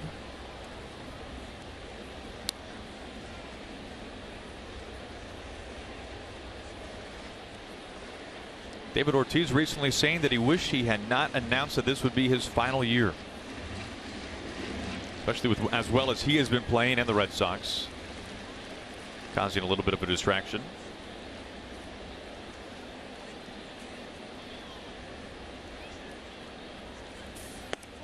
Strike 3 called. He rings him up at 98. 4th strikeout for Edwin Diaz, who strands the runner at first base. We're through 5. Tigers by a run.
On Root Sports is brought to you by Shag, where your friends live. By Frontier Communications, providers of next generation Fios TV and internet. And by Country Financial, visit ownyourfuture.com. Now, the way Daniel Norris was pitching, Mike, it looked like we might see him work into the 7th, if not further, but he's out after 5 innings. Only ended up giving up the 3 solo home runs to make it a 1-run ball game. 5 innings, 6 hits. Didn't walk anybody, had 5 strikeouts. He threw 79 pitches. Rondon, we saw him getting loose in the pen. Just his 3rd appearance coming up, has yet to give up an earned run. 3 strikeouts in 3 innings. He's not giving up a base hit. Hard throwing right-hander. Again, his fastball 95 to 100.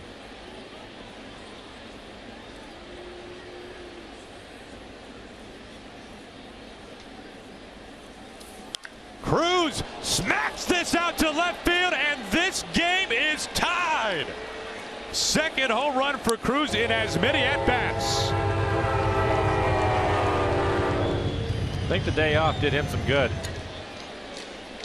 Nelly did not play last night, first time in quite a while.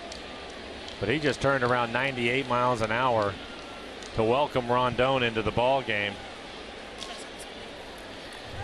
For Cruz, his 18th home run of the year, but you can take a look at it. 98 miles an hour on the inside corner.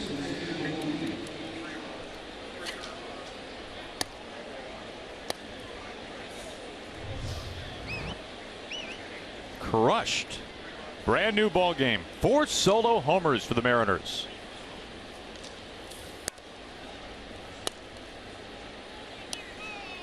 First pitch missing high at 99 to Dae-Ho Lee.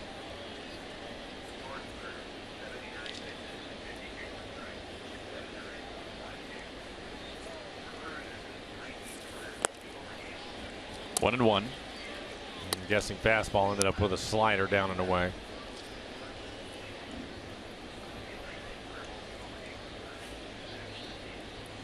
So Cruz with 2 homers, Iannetta and Martin with home runs as well. That was in the 5th.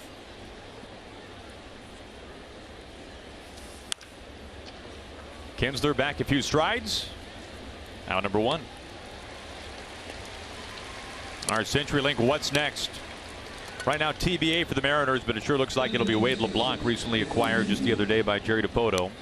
Carlos Martinez will take the ball for the Cardinals. Cards versus Mike Leake. And then on Sunday, that'll be James Paxton versus Jaime Garcia. Martinez, one of the hardest throwers in baseball. Top 5 velocities along with his fastball among all starters, but he has been a double play machine this year. He's tied with Martin Perez of the Rangers for the most double play balls this season. Seager climbs in, representing the go-ahead run. Nelson Cruz with the 2 solo home runs. It's the 19th time he's had a multi-homer game.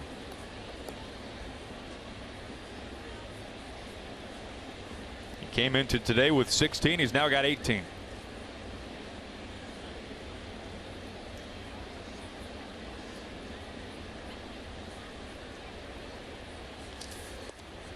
Two and nothing to Kyle. Kyle likes to hit the fastball, a good count for him. See Tom Wilhelmsen getting ready to make his first appearance as a Mariner this year.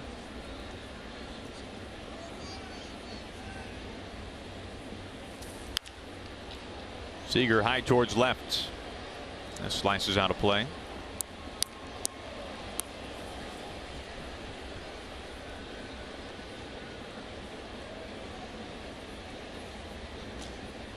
Now, there was a game the other day, earlier this week, between the Rockies and the Marlins, where those 2 teams hit 8 solo home runs in what turned out to be a 5-3 win for Colorado. It was the most runs scored in a game strictly on solo homers. Seager shoots this out towards center. Interesting to see how many more home runs the Mariners have in them here today. 4 solo shots already. 2 outs. Nobody on, all tied up.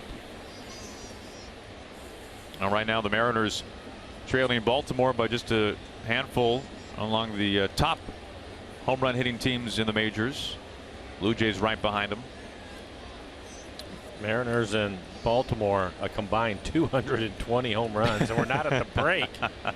They'll be in town for a 4-game series, so if you like to see the home run, you'll probably see a few in that series. That'll be after St. Louis and Pittsburgh. Strike 1 to Iannetta.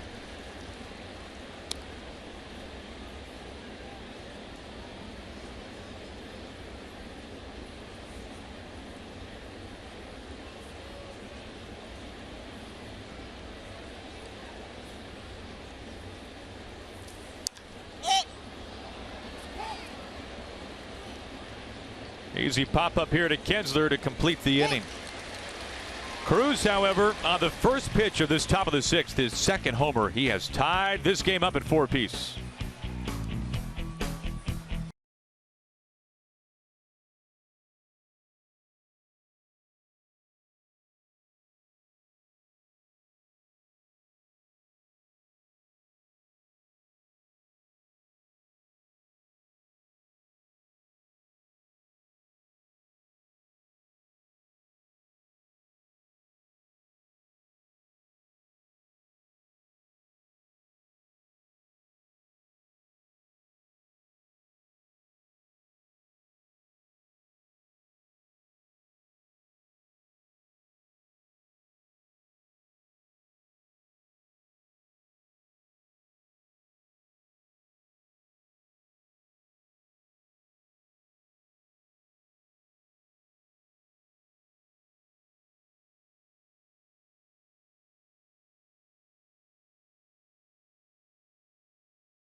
and what a day it has been so far for Nelson Cruz. It really has been. Nelson Cruz with a couple of home runs. This is his first one. That was off of the starter Norris, and then Rondon on the first pitch, 98 miles an hour. It's it well back into the seats for his 18th home run of the year, but more importantly, it ties the ball game up. Nelson getting the start in right field this afternoon. Again, had yesterday off or last night off.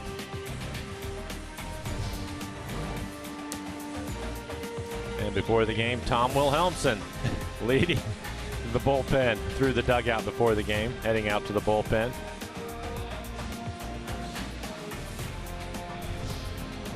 And Tom, this year was a struggle with the Rangers. 21 appearances, high ERA for him.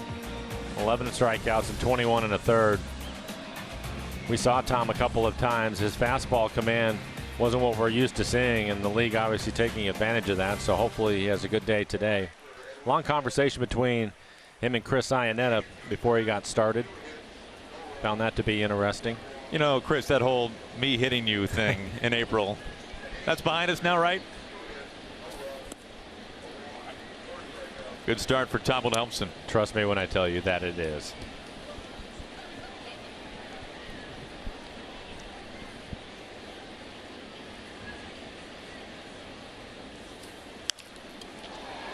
Out to left, this sends Gutierrez back to the warning track, and he's got just enough space for out number 1.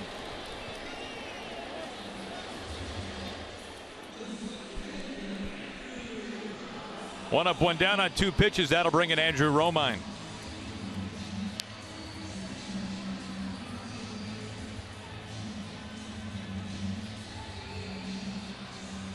Now, Tom very happy, as he said the other day, to be back with the Mariners.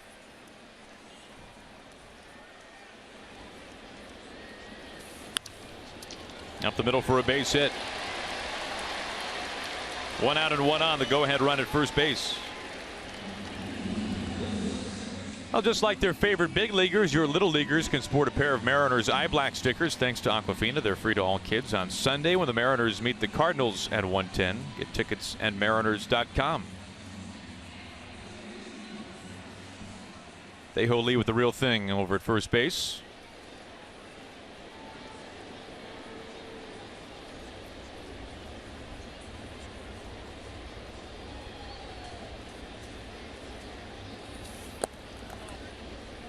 Ball 1 to Kinsler. And Martin with the stickers on. The Mariners branded eye black stickers.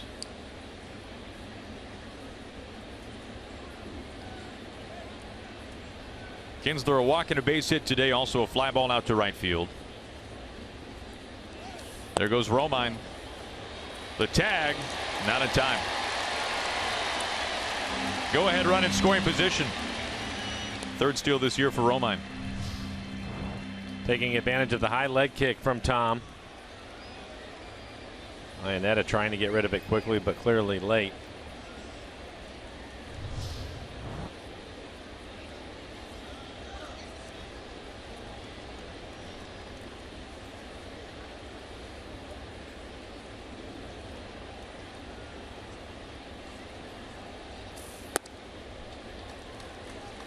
Oh, Kinsler in the driver's seat now, 3-0.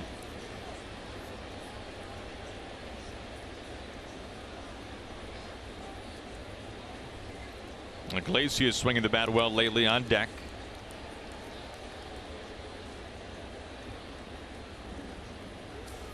Swinging on 3-0. Seager gets Romine back to the bag at second base. Takes care of Kinsler for out number 2. Really good. Fastball down at the bottom of the strike zone from Tom at 94 miles an hour. Able to get the ground ball out.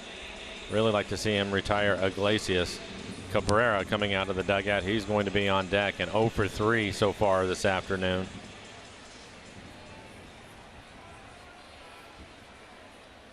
Although without Victor Martinez in the lineup, I wouldn't be surprised if first base is open if they put him on.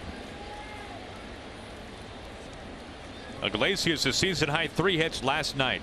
He comes up with 2 outs and the go-ahead run at second base.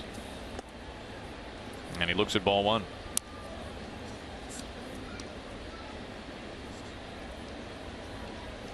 There is Cabrera.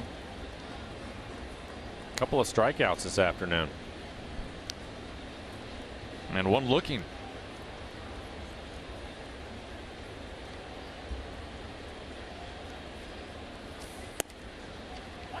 A strike to make it 1-1.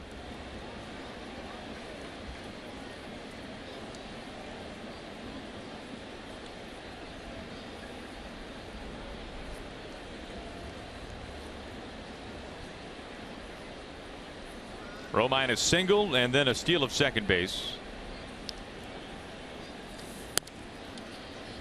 Iglesias ahead. The Tigers shortstop with hits in 18 of his last 20 games. And one already today, although it never left the infield.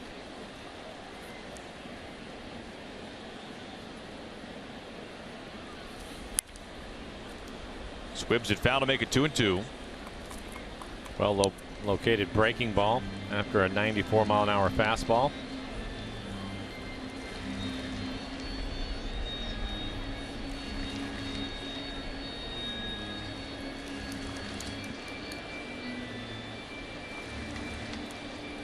Iglesias will tend to his bat for a moment.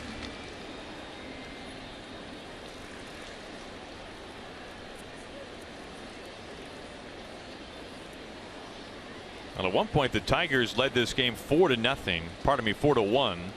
The Mariners, though, with 3 solo homers since that point.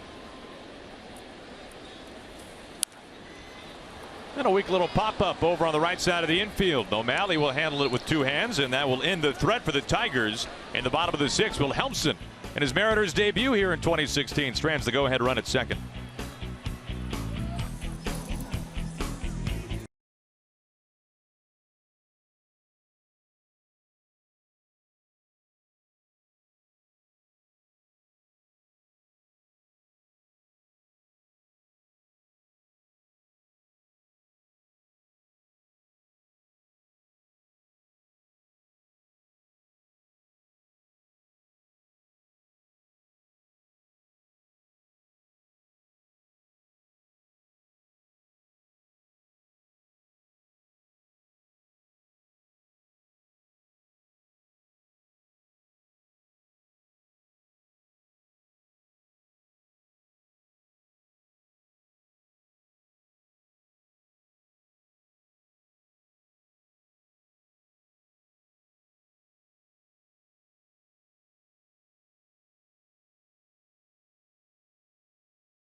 At 4 apiece. Now the 4th Coors Light Silver Bullet Saturday is this weekend. The first 400 fans 21 and older in the pen during the early happy hour receive a Silver Bullet Saturday t-shirt and extended happy hour pricing until first pitch. Hope to see you there Saturday. 8, 9, and 1 due up for the Mariners here in the 7th. It will begin with Martin, who smacked a solo home run out to right field back in the 5th inning, his 11th on the season. Looks like we have some kind of delay. There's somebody to open the gate so Clevenger could get into the bullpen. Looks like they've got that handled.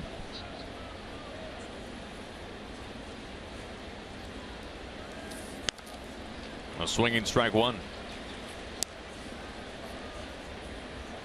Martin with a home run in his last at bat, his 11th on the year.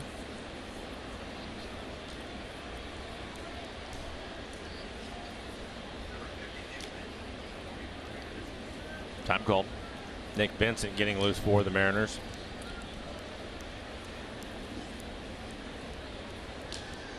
Wilhelmsen with an inning scoreless. was able to strand the go-ahead run at second base. That was great to see. Tom excited to be back here as you take a look at Nick Vincent. We'll pitch the bottom of the 7th.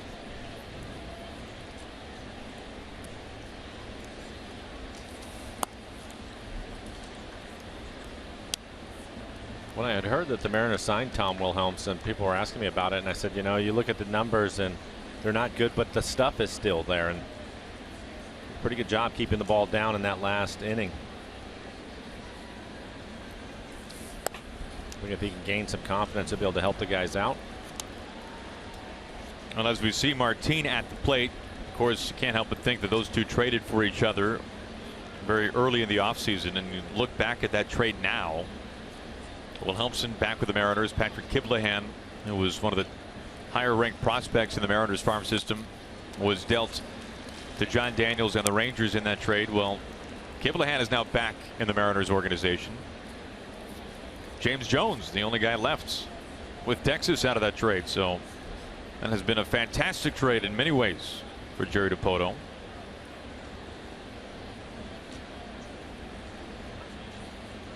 Martin steps out looking at a full count.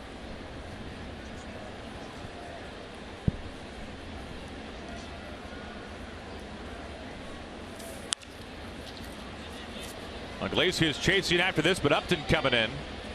And it's the shortstop, Jose Iglesias, for out number 1. Right from Sound Transit's new Link Light rail stations on Capitol Hill or at the UW for the best seats in the house. Plan your trip at soundtransit.org.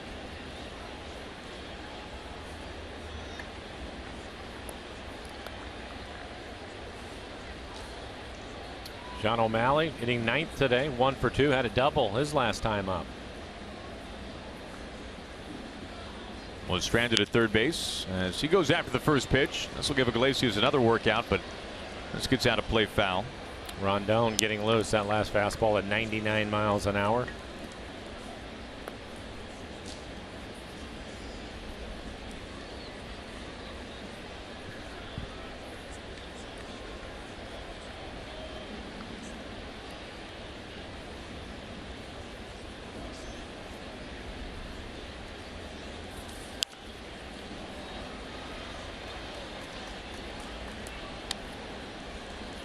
O'Malley was a part of what will go down as, of course, the greatest comeback in Mariners history, but one of the most miraculous turn of events for a Mariners player when you think back to that night in San Diego not all that long ago when the Mariners had the enormous comeback against the Padres. At one point that night, O'Malley was in the tunnel warming up to be a position player pitching for the Mariners. He went from that to driving in the go-ahead run in the 7th inning. Isn't that something? And a 9-run 7th. What a game that was. And he experienced both sides of it. Down swinging, out number 2.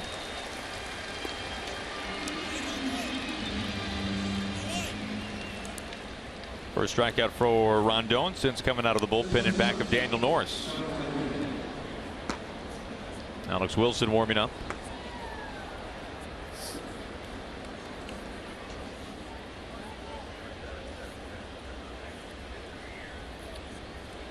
That'll bring in Marte with 2 outs.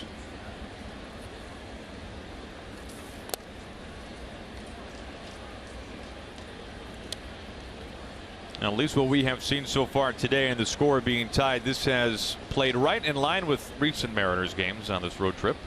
Close ones. 10 of the last 13 games for the Mariners decided by 1 or 2 runs. Well, the Mariners fell behind in this one early in the ball game.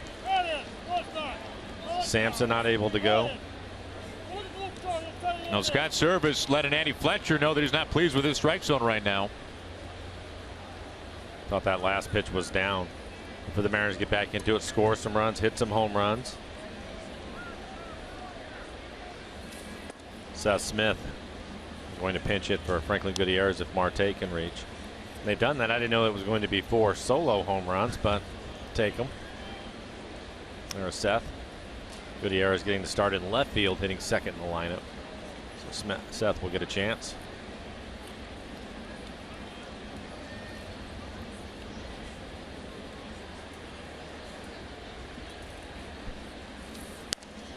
3-1.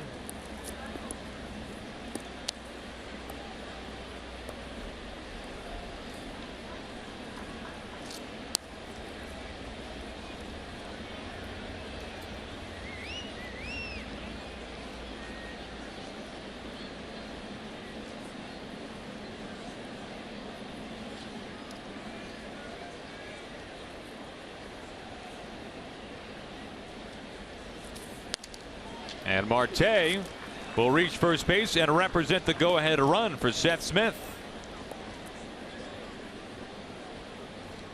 Now Rondon gave up the home run on the first pitch that he threw to Cruz to tie this game up in the 6th, and here in the 7th with 2 outs he walks Marte, and that will bring out Brad Ausmus.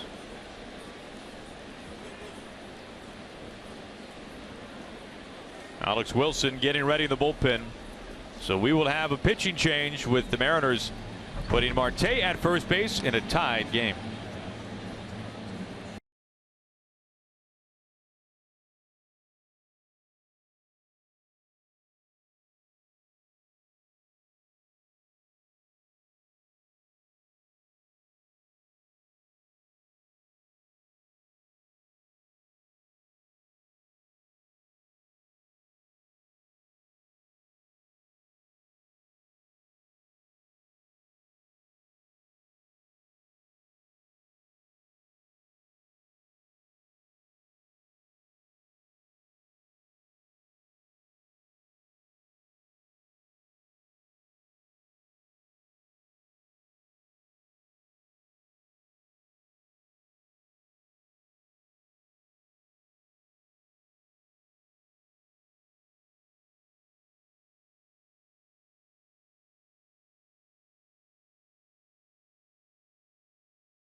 No doubt about that. Thank you, guys. 2 outs. Go ahead run at first base. Here's Seth Smith pinch hitting for Gutierrez.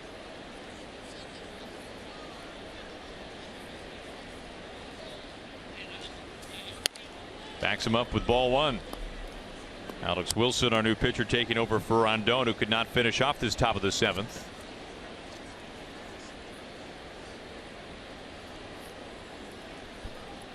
You saw Wilson pitch 2 scoreless innings with a couple of strikeouts way back in game 1.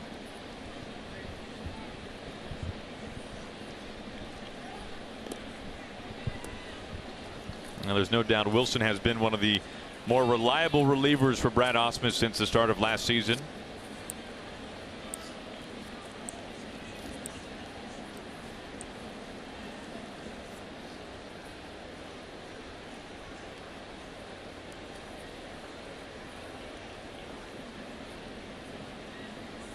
The 1-0 makes it 2-0.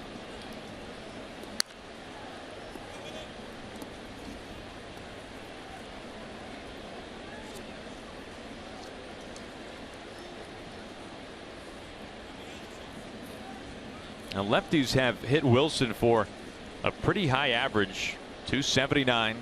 Half of the hits that he's given up to left-handed hitters have been for extra bases, although none of them have been homers.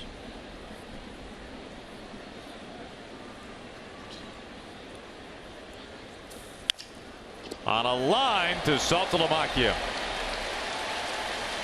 That'll end the threat here at the top of the 7th. It's time to stretch. This game remains tied.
Check winning numbers, stretch, check winning numbers. It's all possible if you download Washington's Lottery mobile app. Play today. We make our way to the bottom of the 7th inning. A new pitcher up on the mound for the Mariners, as this game is tied at 4 apiece. 4 runs, 7 hits, no errors on both sides. Final game of the series and the road trip for the Mariners. Nick Vincent on to work the last of the 7th for the Mariners. He will become now the 5th pitcher, making the 4th pitcher today for the Mariners. Adrian Sampson was scheduled to start, did not throw a pitch, injured his arm during warm-up in the bottom of the 1st inning. Left because of right elbow discomfort as Seth Smith has taken over for Gutierrez in left field. Pinch hit for him in the top of the 7th. So we have seen Nuno Diaz Wilhelmsen making his Mariners debut in 2016. And now Nick Vincent facing Cabrera. Looks at ball 1.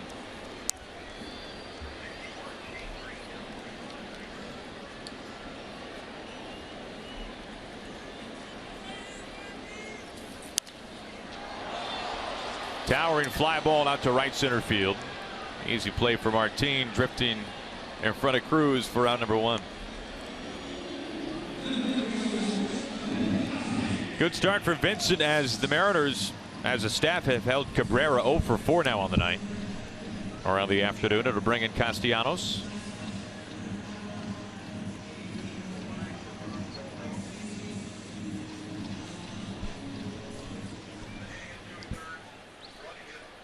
One out, nobody on for Castellanos as they put the shift on.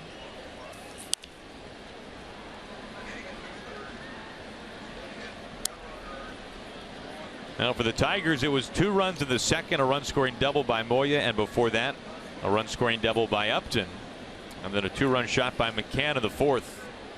For the Mariners today, it has been 4 solo homers, 2 from Cruz, 1 from Iannetta and Martin in back-to-back order.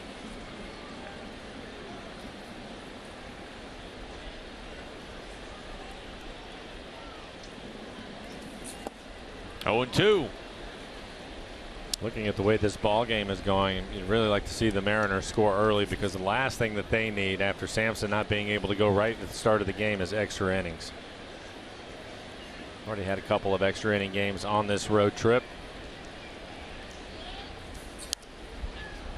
and neither has gone well for the Mariners. 0-2.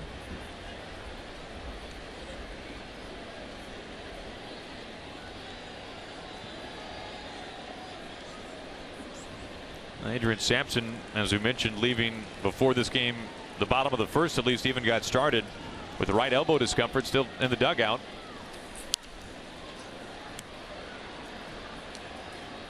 I'm sure that when he left the field, he went back in. Rick Griffin, Rob Nodine gave him some treatment. He's just relaxing now. Was scheduled to make his second career major league start.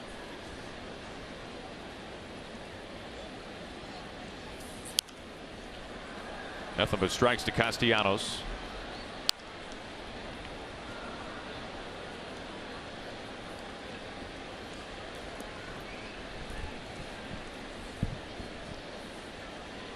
Castellanos at one point playing in the Futures game a number of years ago. Great tradition, started back in about 1999 in conjunction with the All-Star game. Was one of the top prospects coming up for the Tigers. Had a chance to be managed, Mike, by one of your favorites, George Brett, in that game. Played in Kansas City. He said George was a little intense in the clubhouse before the game started. I was a little surprised by that. They're there looking to have a good time. Yeah. George wants to win the game. Oh, exhibition minor league all-star game. This will be great. Playing in a big league ballpark. And Brett's flipping the spread in the clubhouse. You can see Scott Service wandering around. He does not want to see long at bats and number of foul balls. This will be the 7th pitch of this at bat.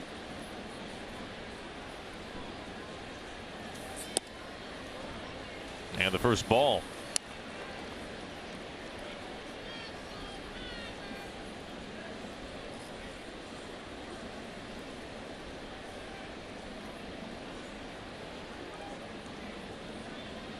All tied up, 1 out, nobody on. Of the 8th pitch to Castellanos. On the hands to Marte.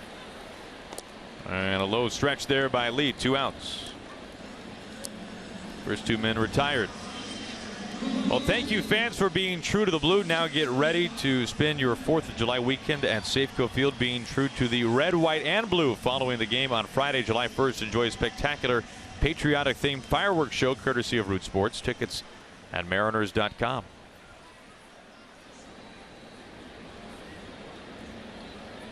Vincent has sat down the first 2, now looking at Justin Upton. He got the scoring started today, an RBI double. That comes up and in on him. Upton was hit by a pitch in his last at bat. Diaz ended up hitting him with a changeup. Got him on the back a little bit.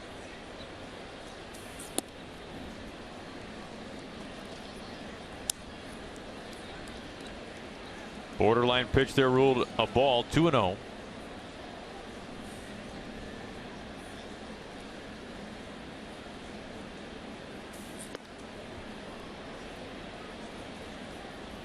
Right on the inside edge. 2 balls and 1 strike to Upton.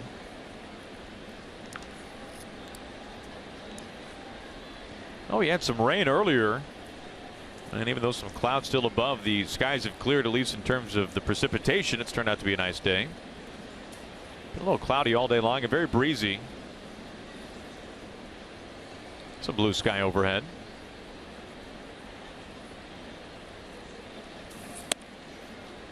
Three balls and 1 strike. Moya is on deck. We saw him homer twice last night. Already an RBI here today.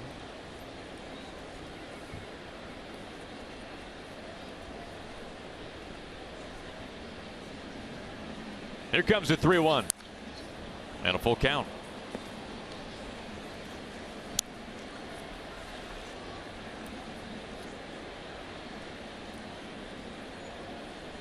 As you look at the Mariners bullpen moving forward, you have Benoit and Cishek from the right side. Montgomery's out in the pen, but I doubt they'll use him. He threw 39 pitches in yesterday's ball game. A little thin. A little thin.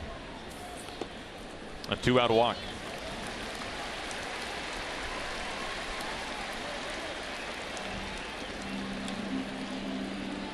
Go ahead run at first base. Well, we cannot wait to get back home after this long 10-game road trip. And interleague play starting tomorrow night. What a series this will be. A 3-game weekend set against the Cardinals. Carlos Martinez will get the ball. An all-star last year for St. Louis on Really a tremendous role these days for the Cardinals. TBA for the Mariners, looks like it'll be Wade LeBlanc, just acquired from Toronto. Mike Leake, Nathan Carnes, and then James Paxton trying to keep the good times going for the big lefty out of Ladner. Will start against Jaime Garcia on Sunday. First to look at first base.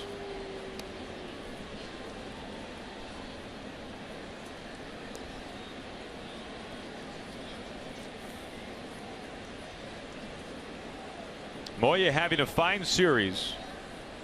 Has reached base already twice today. It's handcuffed here. Keeping an eye on first. Good play by Dae-Ho Lee. Keep the ball from going into right field.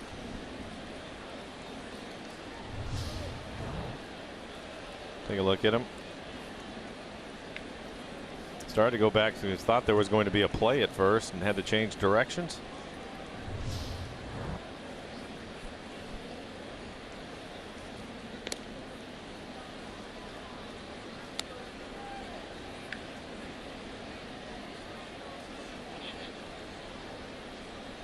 And when we go to the 8th inning, it'll be Cano, Cruz, and Lee due up for the Mariners. 3, 4, and 5.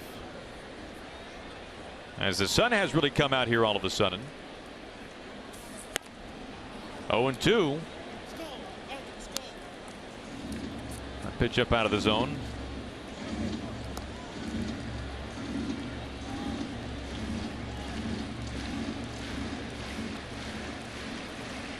Now Vincent retired Cabrera. He got Castellanos. In fact, he got Cabrera on 2 pitches.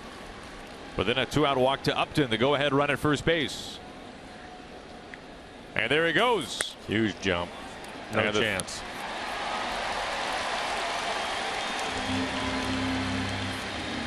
His 5th steal in as many tries this season. Let's take a look at that jump again, Mike. Watch him see how early he takes off. Almost 3 steps.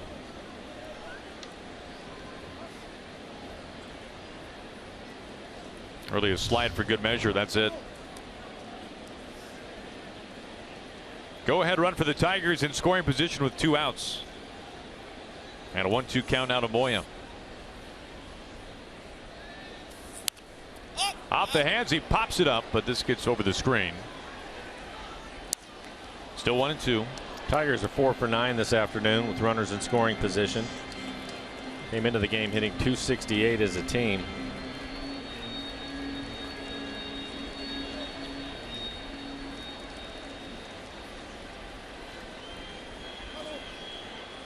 Up to the walk and a steal of second base.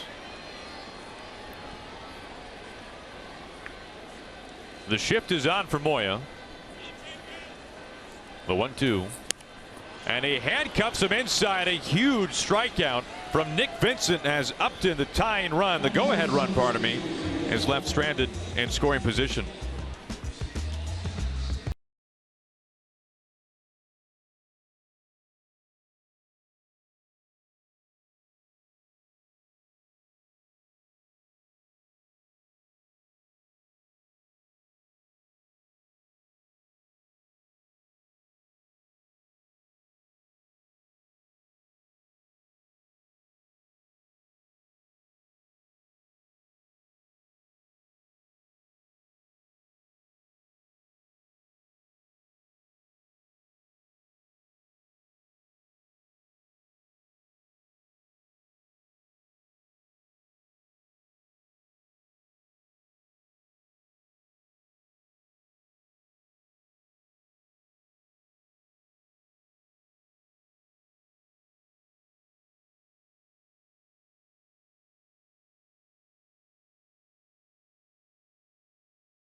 Seattle Mariners baseball on Root Sports is brought to you by Jack in the Box. It's back. The Portobello Mushroom Buttery Jack. Taste it before it's gone at Jack in the Box.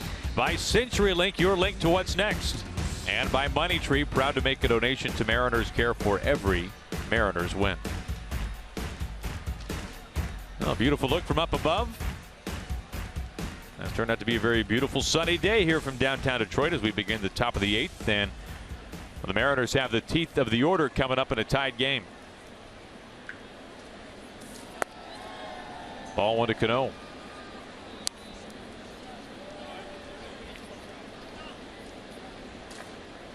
Now Robbie was caught looking on a pitch in the 4th inning to end his at bat on a pitch that was outside. He was not pleased with the call, and then his last at bat he flew out to the warning track with runners on the corners. Taking the whole way, 2-0. Joaquin Benoit getting loose in the pen for the Mariners. Former Tiger. We were just talking about the bullpen. It's going to get a little bit thinner. Just have a couple of guys available, Benoit being one of them. Shot out to center field, but Romine has it in his sights for out number 1.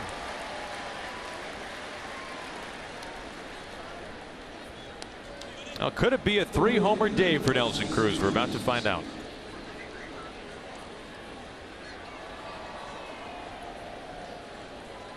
Cruz with a home run in each of his last 2 at-bats. I think you might see a few sliders in this at bat. He's homered on the fastball a couple of times.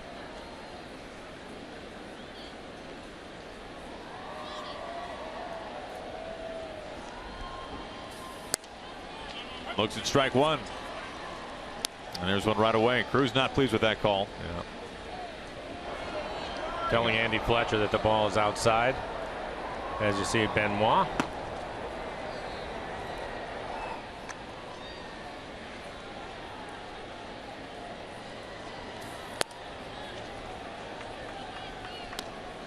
Count levels out 1-1. Well, Nelson has never hit 3 home runs in one game. It's a little surprising given his power. Now behind. Amazing that he can be behind 1 and 2, and on the tracer, all 3 pitches are outside.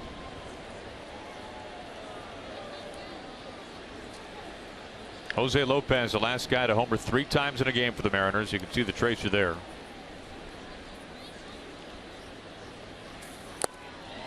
Right back to the glove of McCann. And Cruz with some parting shots.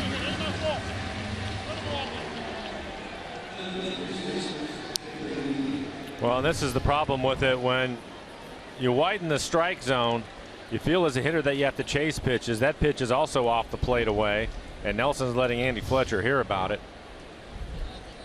Fletcher and Scott Service last inning were having a conversation, but I don't blame Nelson on that one. Strike 1 to Daeho Lee. Yeah, you're right. Service really got into it with Fletcher. That actually held the game up for about 10 seconds.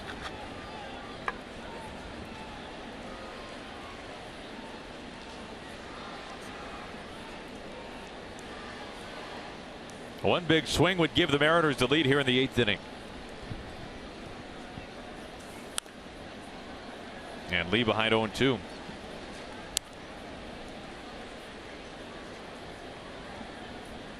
Two outs, nobody on. It was Wilson who finished off the 7th up on the mound for the Tigers. Taking over for Rondon. It was the home run on the first pitch thrown by Rondon in the 6th that has tied this game up. Home run ball to Nelson Cruz.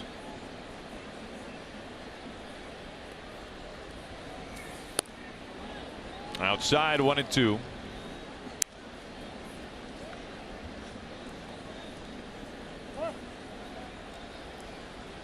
Oh, dang.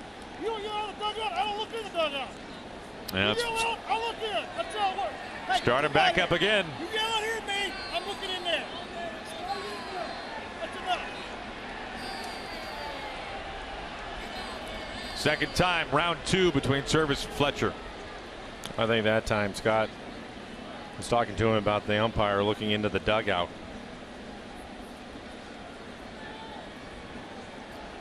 I'm sure some of the players are joining in on the discussion.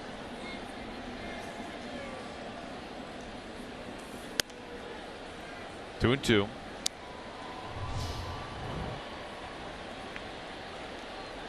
There you go.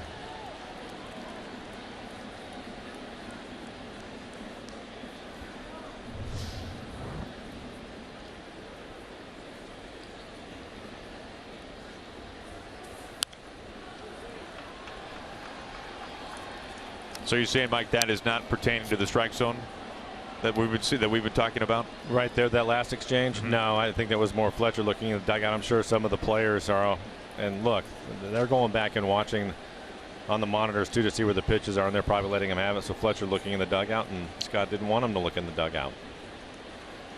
Something along those lines. One hopper right back to Wilson, and the side retired in order. Wilson has sat down all 4 men that he's been asked to face. We're going to see the former Tiger coming on in just a moment.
Finale, Mariners and the Tigers here from downtown Detroit.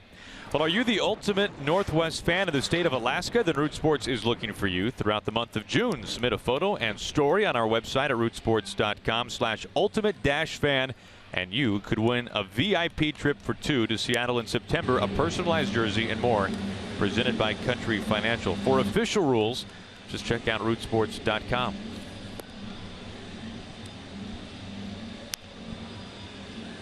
Well, this has been a bullpen day for the Mariners after Adrian Sampson could not throw a pitch to begin the bottom of the first, leaving with right elbow discomfort. And you can check one more name off the list as Joaquin Benoit will work in the bottom of the 8th. For Benoit, this will be his 17th appearance, a 1-1 record, 3.78 ERA, 16 strikeouts, 8 walks. Want to stay away from the walks right here. In 16 2/3, opponents hitting .212 against him. Good fastball, 94, 95 miles an hour. Slider and a split. He will face the bottom of the order. McCann, Saltalamacchia, and Romine due up for the Tigers.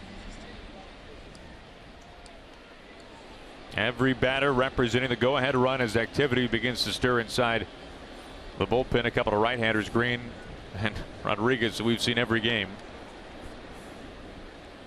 Even last night in a non-save situation. Rattled right back for strike 1.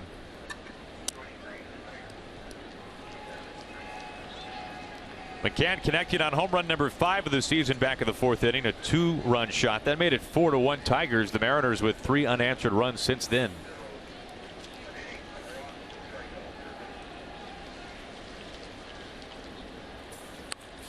Showing bunt and a foul.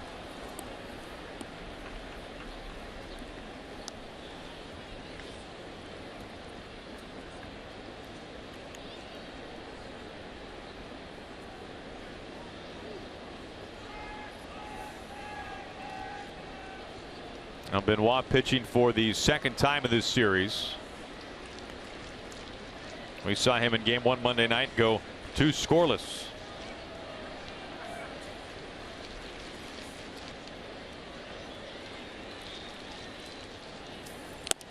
A tick right back to Ionetta's glove. 3 pitches, all strikes, and McCann down swinging. Nice start for Benoit. And we'll take a look at it. Off speed pitch, little split, 83 miles an hour, well located on the outside corner. Gets him to chase it. Bring up the switch hitter, Jared Saltalamacchia. Also, he has a base hit, is also walk. And very strikeout prone, has been a little bit of a boom or bust hitter over the course of his career, and especially this season. Entering last night's game, a third of his hits on the season had been homers, and he has 7 of those.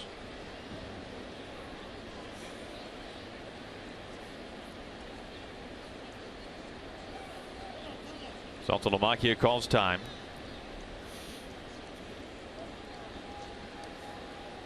Now the Mariners trying to salvage this series here today with a come from behind win, trying to avoid the sweep of the Tigers. Well outside and low. The Mariners right now 2-7 on this trip, and we knew this would be a tough road trip, simply because of the miles traveled for one thing, but more importantly the quality of the competition. Tampa Bay, and then even more specifically the Red Sox, and a really good team here, the Tigers. But then you consider the fact, really good competition, a shorthanded roster in many ways. Tired bullpen. A lot of things stacked against the Mariners in this trip. 3-1.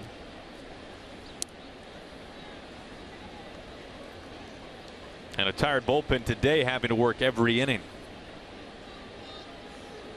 Romine on deck, 1 out, nobody on, and the shift on.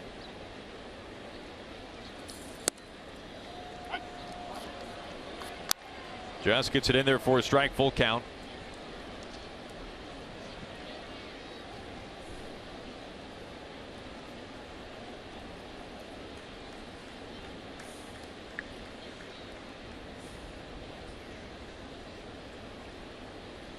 Here comes the 3-2. Out number 2, back-to-back punch-outs, 95 this time from the ageless arm of Joaquin Benoit. And after falling behind, he went right after him. 3 fastballs in a row. A couple of them right in the middle of the plate, but at 95, Saltalamacchia not able to catch up to it.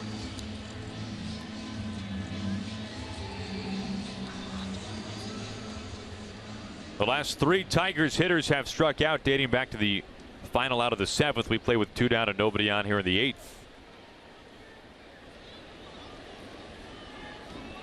Romine climbs in. Ball 1.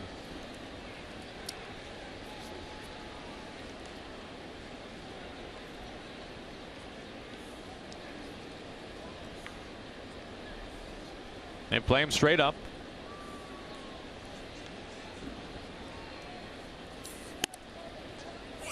And Benoit falls behind 2-0.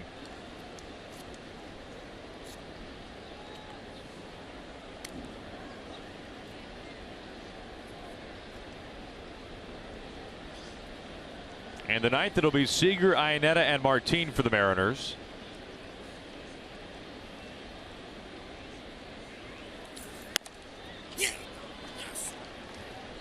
Now 3-0.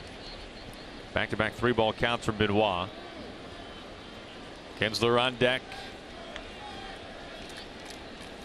Hitting .299 this season. Don't want to see him. Taking the whole way in a strike.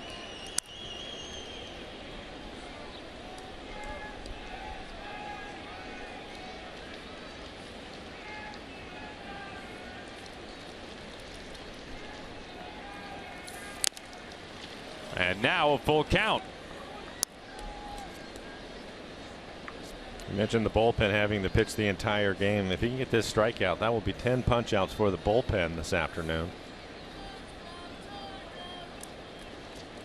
Here comes his 3-2.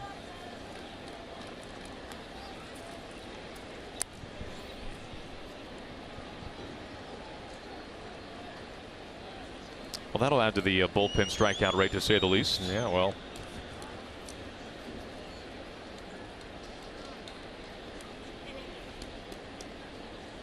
Diaz had 4 of those strikeouts over an inning and 2/3. Almost everything a punch out for Diaz. We've seen Wilhelmsen and Vincent as well, along with Nuno, who ended up starting. The 3-2, and count stays put.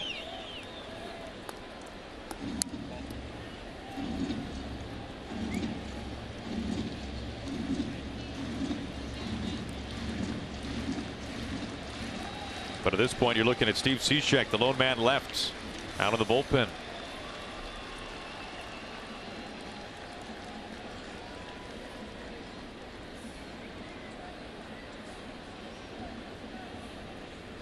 Benoit with another 3-2.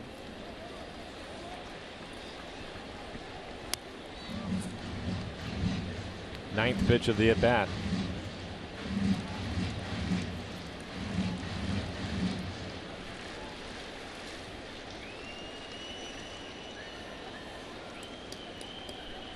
They were able to get 2 innings out of Benoit on Monday.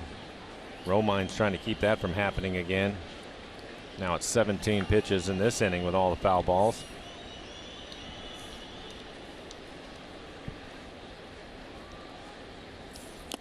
Benoit strikes out the side in order. He finishes off Romine with another 95-mile-an-hour heater. Romine not too pleased.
Before the Mariners come back home, and along those lines, we'll take a look at the Sleep Train Mariners calendar. Tomorrow we begin a nice long homestand, the first of 3 interleague ball from Safeco Field. First time since 2002, and the only other time since then that the Mariners have hosted the Cardinals in the regular season. Off day on Monday, the Pirates for 2, and then the Birds from Baltimore. First place team in the East coming in for a 4-game set. And Shane Green will take over for the Tigers here in the 9th inning. This will be his 15th appearance of the year. ERA over 5, 25 strikeouts, 11 walks, and 24 1/3. Opponent's hitting .207. He has yet to give up a home run.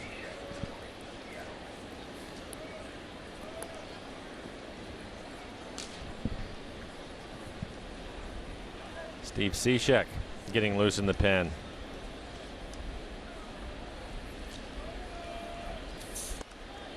Ball 1 to Seager. Now Seager with now 15 home runs this season. That ties his career best in terms of home runs before the All-Star break. As his home run total has just risen year by year. 2-0.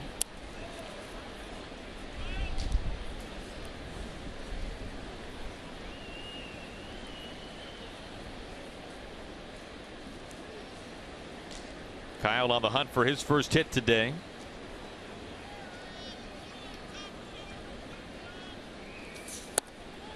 And now 3-0. First two outside, that time inside. You can see Steve warming up.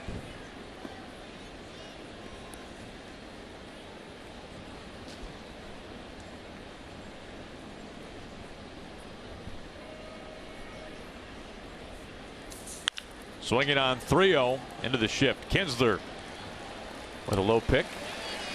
And there is out number one.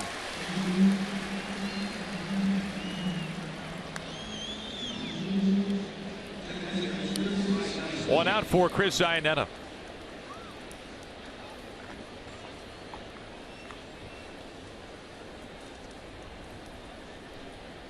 We're looking at the Mariners calendar. The Cardinals will be coming into town starting tomorrow night.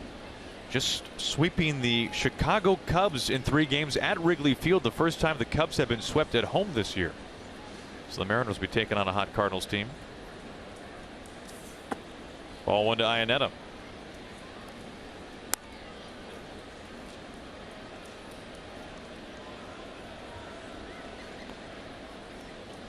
Daniel Norris got the start tonight for the Tigers and had faced just 1 over the minimum over the first 3 innings. And then ended up giving up 3 solo homers in the span of 5 Mariners hitters. Cruz, Iannetta, and Martin.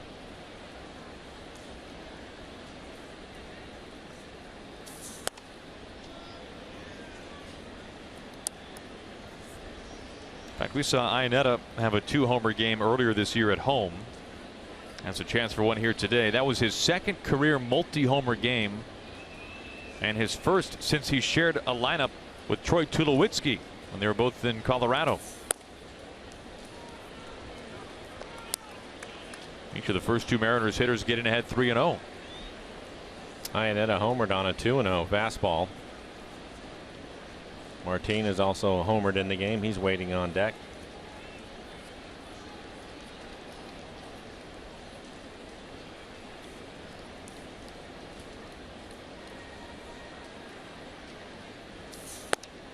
And a 4-pitch walk, the go-ahead run at first base for the Mariners.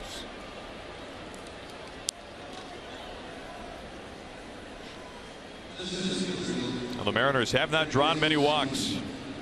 That's just the 2nd. And that brings out McCann, the catcher, to have a word with Green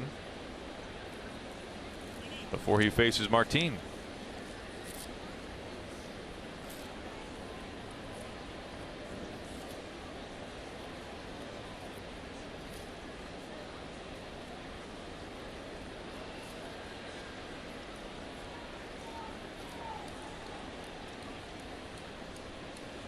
Go ahead run for the Mariners at first base. Iannetta being held by Saltalamacchia. First pitch missing inside.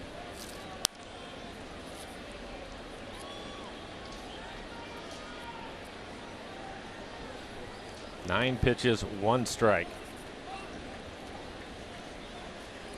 This will bring a visit out to the mound from Jeff Jones. Nobody getting loose in the bullpen for the Tigers. Cishek looks like he's ready to go in the Mariners bullpen. You think, Aaron, if the Mariners don't score Benoit, maybe try to get 1 more inning out of him? Well, his pitch count was higher than you might think for a guy who went 1, 2, 3. A lot of foul balls we saw.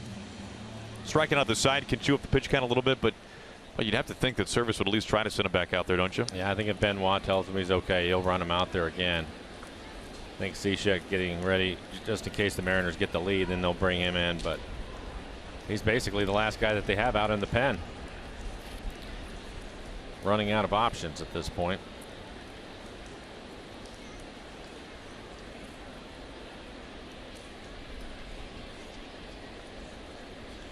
One out and 1 on. Now the count 2-0.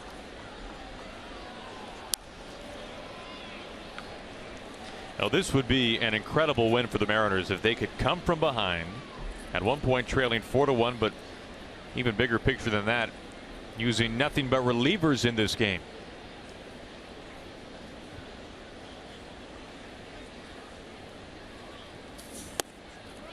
And a strike for it in that time from Green. Martin taking that pitch all the way. Typically he's going to be more aggressive in a 2-0 count, but with the struggles of Green, decided to just take it.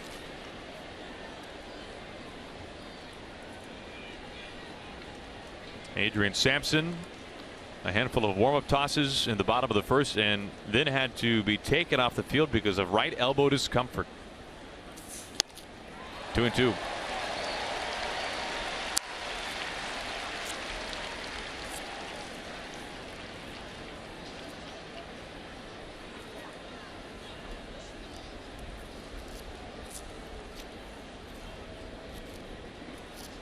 All 4 runs today for the Mariners coming on solo homers.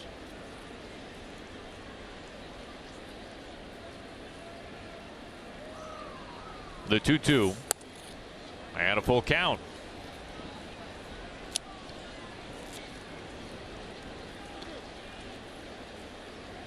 O'Malley getting the start today at second base with Cano DHing. O'Malley is on deck. K-Rod warming up inside the Tigers bullpen.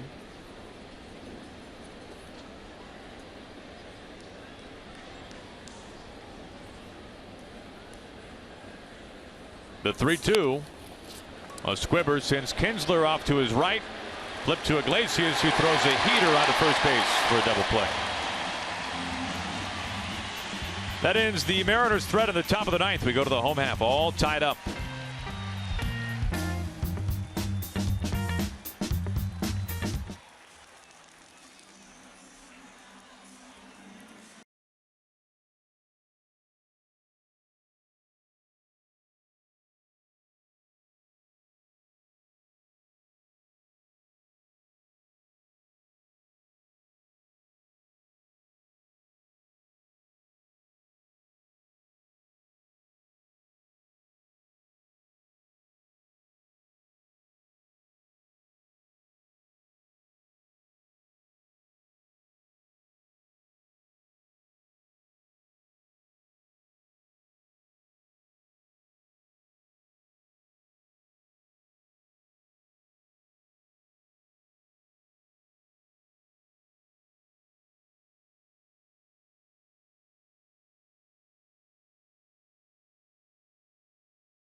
Wondering as to whether or not Cishek would pitch here in the ninth inning, or if Scott Service would try to stretch Benoit out for another inning or at least another couple of outs. But we have our answer. It is the Mariners closer. Yeah, Benoit threw a couple of innings on Monday, and then he ended up having to throw a lot of pitches, as you mentioned. So Cishek going to try to get a couple of innings out of him. This will be his 30th appearance on the year. It's not a save opportunity. ERA at 2.56, 39 strikeouts, 10 walks, and 31 2/3 for Cishek. His fastball 91 to 93, a sweeping slider, an occasional changeup. He'll face the top 3 in the order. It starts with Ian Kinsler, then Iglesias, and Miguel Cabrera. And we mentioned it earlier in the ball game. The Tigers this month batting .297, the highest average in the major leagues.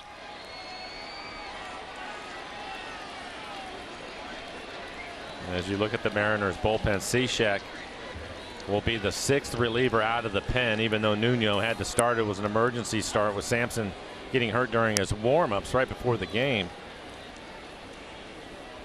So Montgomery is the only one that's left out there, and he threw 39 pitches in yesterday's game.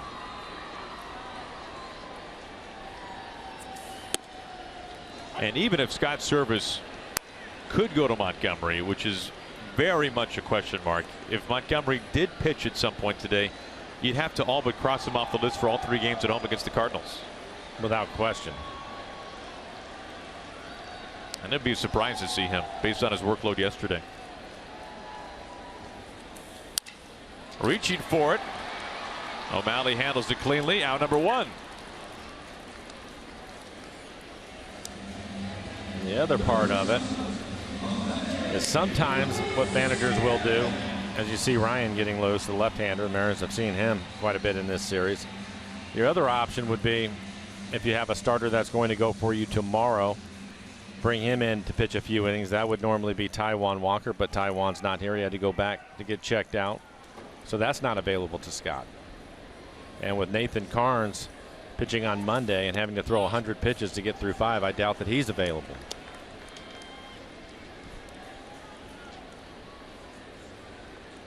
How's your curveball, Aaron? Shaky at best. Very hittable. 2-0.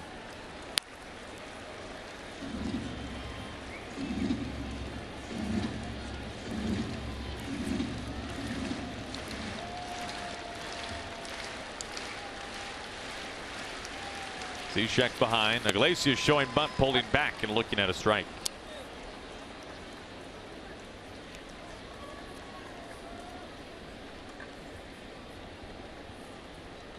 The bullpen is now empty. 2-2. Got him reaching for that pitch. That would have been ball 3.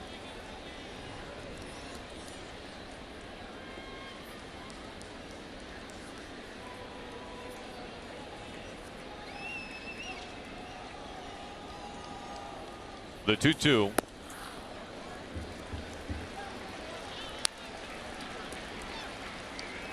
No, you do not want to put a man on base with that man on deck.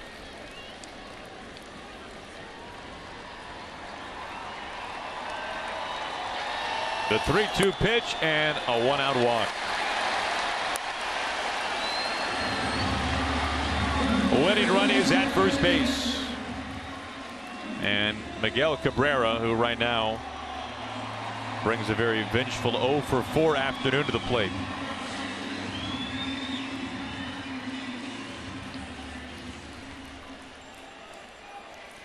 One out winning run at first.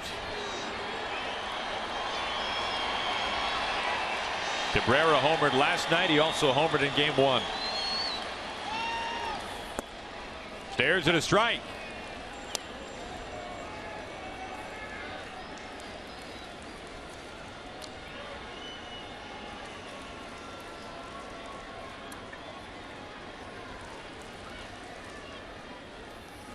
Oh, 0-2. Cabrera, the only starting Tiger in the lineup that has not reached base today, and Cishek in good shape. He can throw that slider off the plate away from him a couple times, see if he'll chase it. 0-2, you do not have to throw him a strike right here. And he doesn't. That was the fastball. Wasted it upstairs.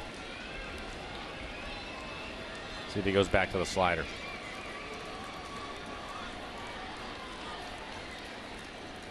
The 1-2.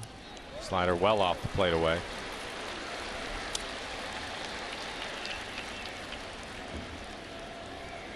Well, Cabrera has not been held 0-for-5 on the season. He's 0-for-4 so far. 2-2 coming. That slider just down out of the strike zone. See if they start Iglesias at first base, trying to stay out of the double play. Castellanos batting .305 of the season on deck. The 3-2 pitch. Playable into right field. Cruz medium depth. Out number 2. And Iglesias was on the move.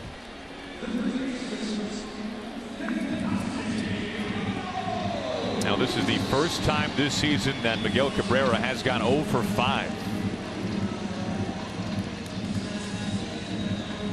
Any other time he's been given 5 at bats, he's had at least 1 hit until this afternoon.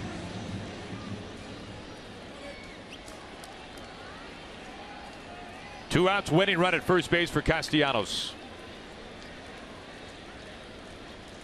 Having a nice series, but hitless today. Did walk and score a run.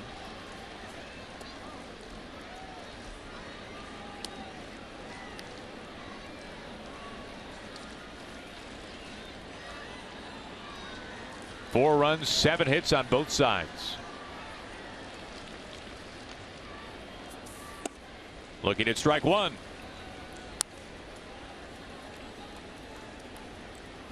When you get into these situations, that is such a critical pitch. Working ahead of the hitter, especially with the runner on base.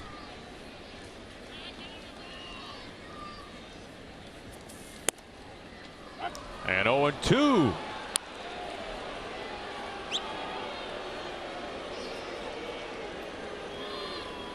Now some groans from 35,000 inside Comerica Park today, but that's a strike. Cishek keeping a peek on Iglesias, who walked with 1 out. O'Malley charging back, looking up. O'Malley with the basket catch. And we are going to the 10th. Mike, let's take another look at this one. Sean O'Malley getting the start at second. Over the shoulder look. Makes it look easy, actually. Nice play by Sean. To the 10th we go, all tied up.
Now take a look at our summary of this one today.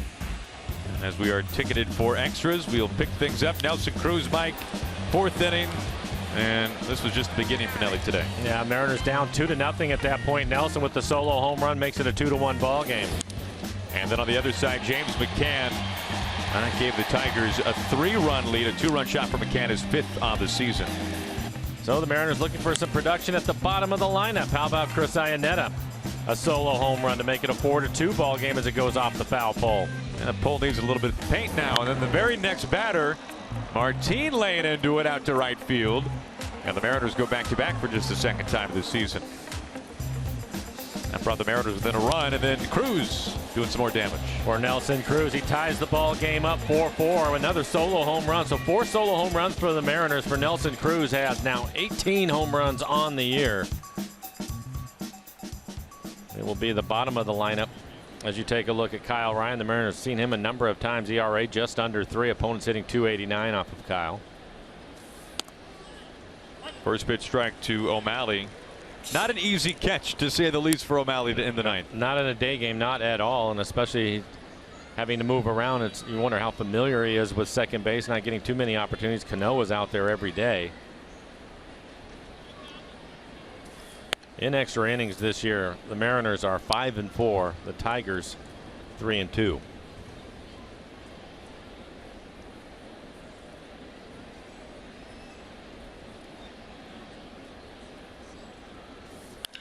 On a line into left field, O'Malley hustling it past first base. Take a wide turn and hold there. Good start for Sean O'Malley to begin the 10th inning. The Mariners have the go-ahead run on board. This will be the second base hit in the game. He also has a double, so 2 for 4 afternoon for Sean O'Malley. Gets a fastball in the middle of the plate and lines it into left field. a great start for the Mariners to have his speed on the bases. See if Marte can get the bunt down. Castellanos, the third baseman, playing in on the grass. Saltalamacchia, the first baseman, and that's where Marte is going to try to bunt it. And if he's going to bunt, push it to the right side of the infield.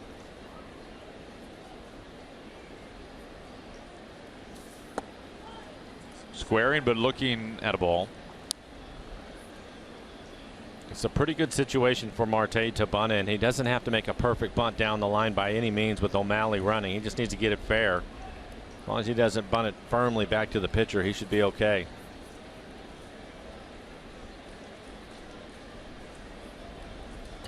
Smith on deck, and then Cano.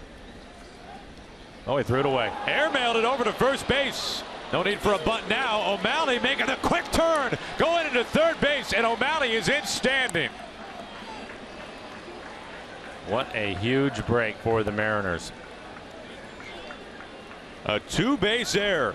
This isn't even close to Saltalamacchia.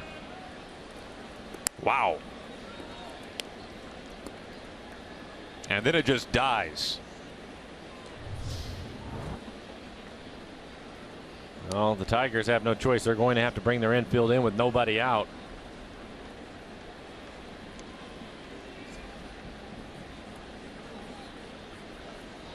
Nobody out, the go-ahead run at third base. And the Mariners in business right away. Going after it, but foul. Almost took out O'Malley.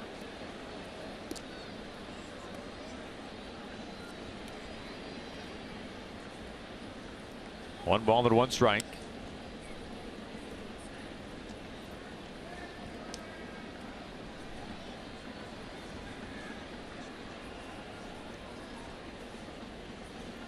The 1-1.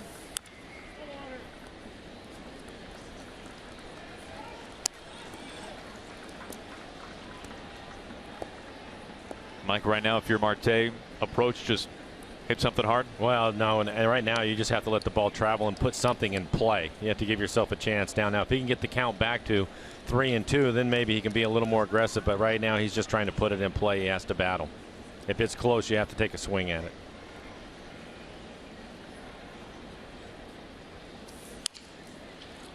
Over to Castellanos. O'Malley staying put. One out. Well, you can see that was borderline in and ended up jamming him.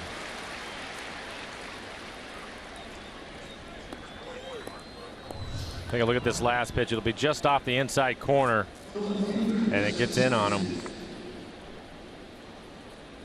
I'm going to bring up Seth Smith. See Castellanos doing the right thing, looking him back.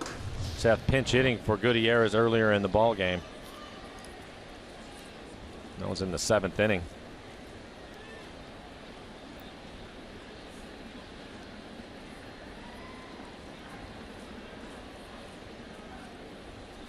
First pitch coming to Smith.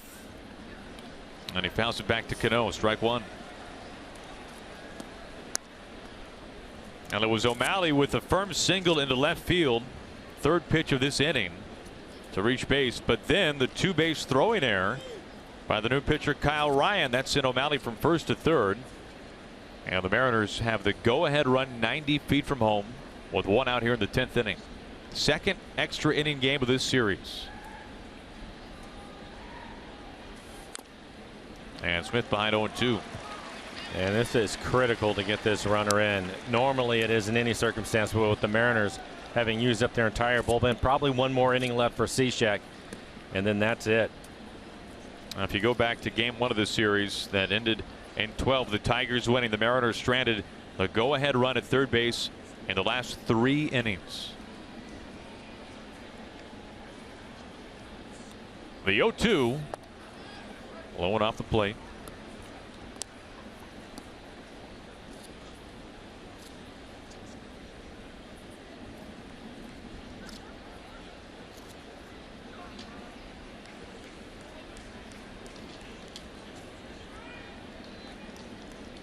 Smith a chance to give the Mariners the lead. The 1-2. And it evens up.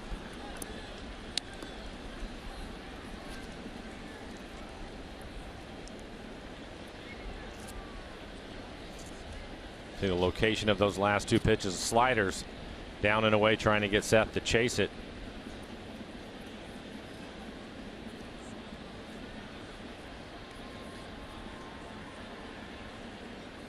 O'Malley at third base. In play. Coming home with the throw. Kinsler has O'Malley caught in between. McCann tracks him down.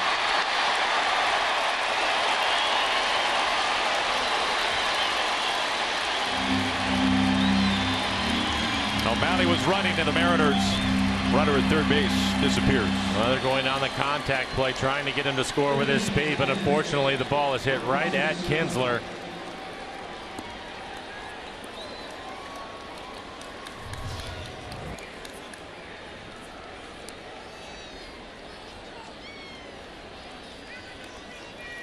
Mariners now 1 for 6 with runners in scoring position.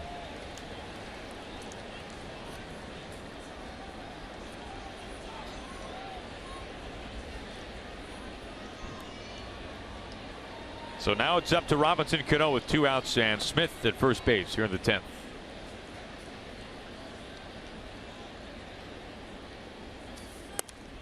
Taking all the way, looking at strike one.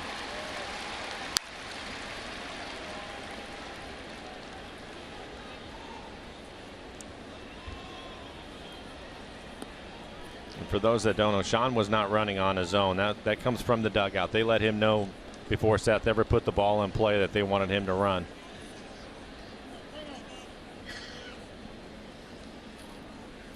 Ended up running into an ambush here in the 10th.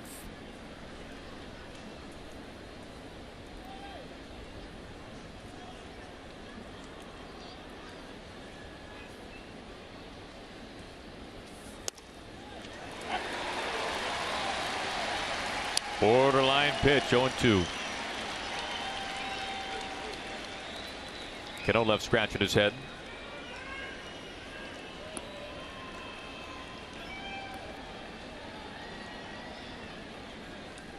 Go ahead run for the Mariners at first base.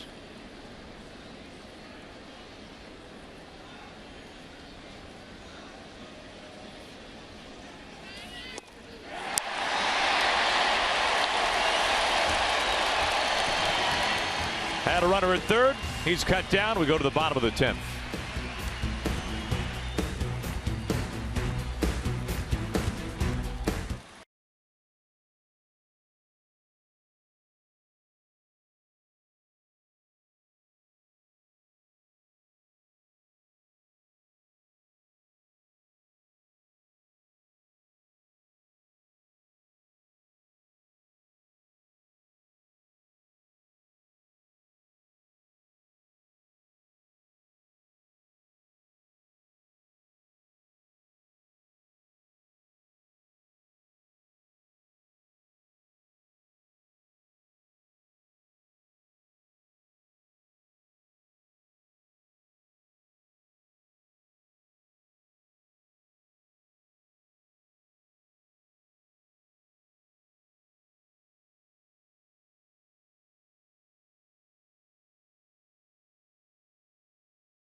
All tied up, 4 apiece, and we flash back to the 12th inning, leading things off on Monday night. Upton's second home run of the ball game ended up winning it in walk-off fashion for the Tigers. A game, Mike, in which the Mariners scored 7 times, while the Tigers scored 8 runs.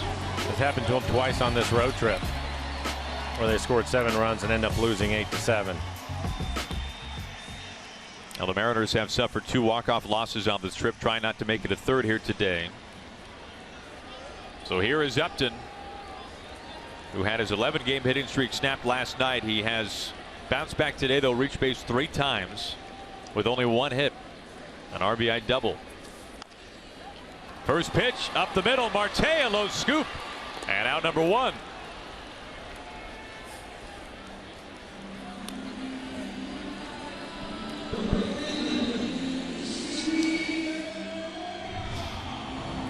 Take a look at Marte charging it right away.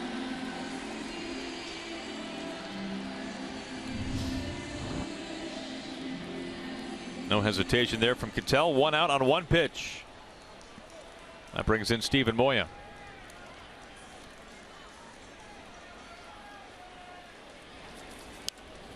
Strike 1. I'm looking, and I believe it looks like Nathan Karn's starting to stretch and get loose out in the pen. It's hard to tell from where we're at, but I was about to ask, what's plan B if this game goes to the 11th? looked like somebody was getting loose. You can't see the numbers from where we're at. We're not warming up yet, but stretching it. That's Nathan Karns. Again, Nathan pitched on Monday, went 5 innings, but he threw 100 pitches.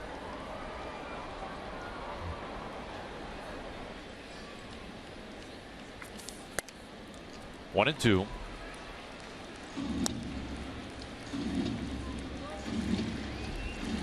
K-Rod still warming up for the Tigers.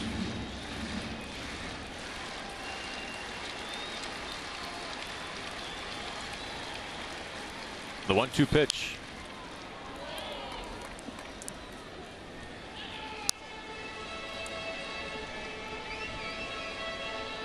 Cishek has pitched 2 innings this year.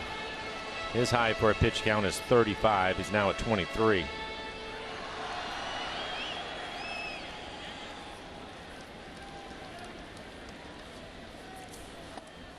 Two and 2.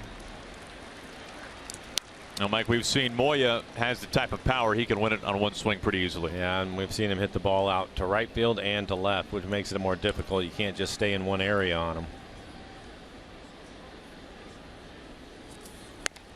Full count.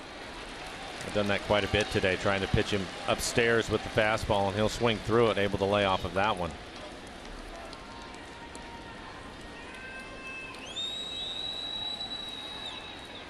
Scott Service has had to lie on the bullpen the entire day. And for the 2nd straight inning, the winning run gets walked to first base.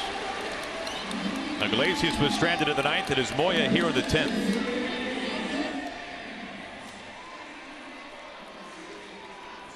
Both times coming with 1 out.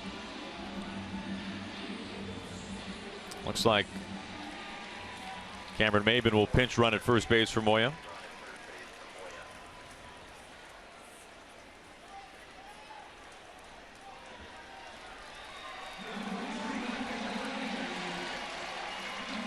And we will have a pinch hitter.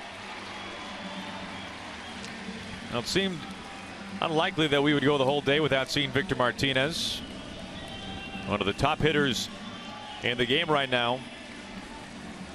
Did strike out 3 times last night, but that's a rarity. So Victor Martinez coming in to bat with 1 out and the winning run at first base. And that's the problem when you have a hitter of his caliber. It's good to see him not in the starting lineup, but you know that he's available to Brad Ausmus whenever he wants to go to him, and he's decided to do it here in the bottom of the 10th. Speed at first base in Maben.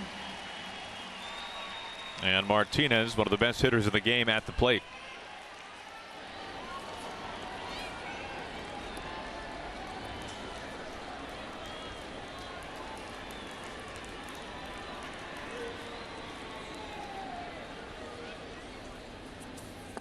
Ball 1.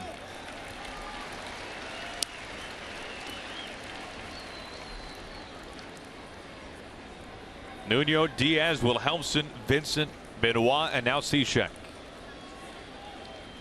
With Nathan Karns beginning to stretch.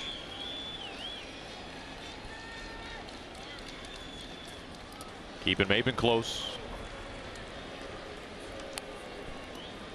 You have to wonder if he'll try to steal here. You have Martinez at the plate. If he steals and makes it, just put Martinez on, take the bat out of his hands. Pretty good lead for him.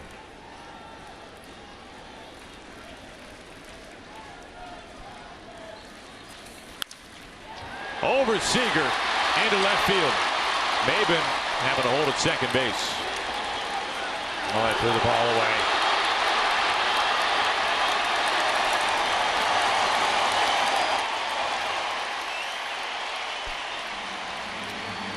One out and the winning run at third.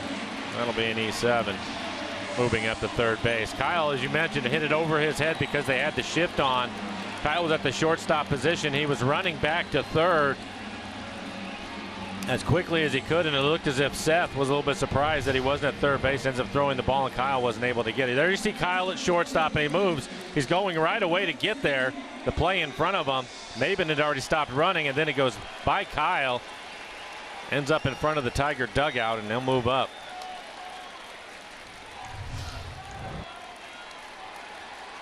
With Martinez hitting, Aviles is the only one left on the bench for Brad Ausmus.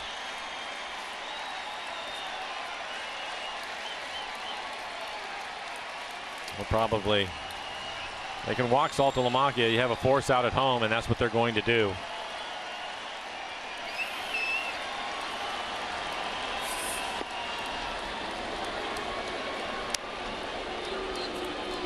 Aviles now pinch running for Martinez at second base.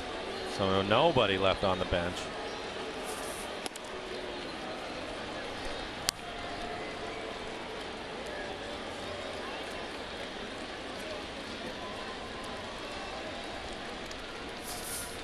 Now the Mariners suffered a walk-off loss in 13, game 2 of this road trip at Tampa Bay. 5 days later, a walk-off loss in 12 here in game 1 against the Tigers. Well, right now they're going to have to try to return the favor. The Mariners in the top of the 10th inning, they had a leadoff base hit by O'Malley. Ryan, the pitcher, ends up throwing the ball away. O'Malley gets to third, and the Mariners weren't able to score him. Mel Stottlemyre out to the mound to talk to Cishek, who's at 32 pitches.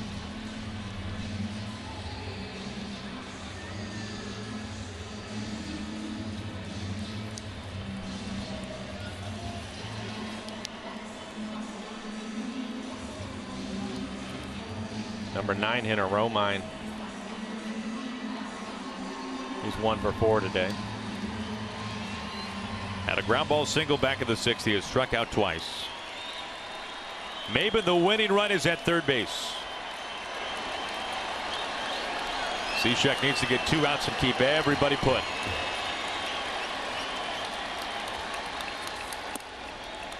First pitch strike.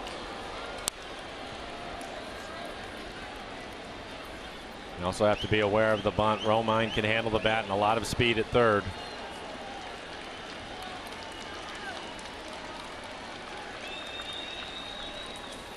The bunt and a foul ball.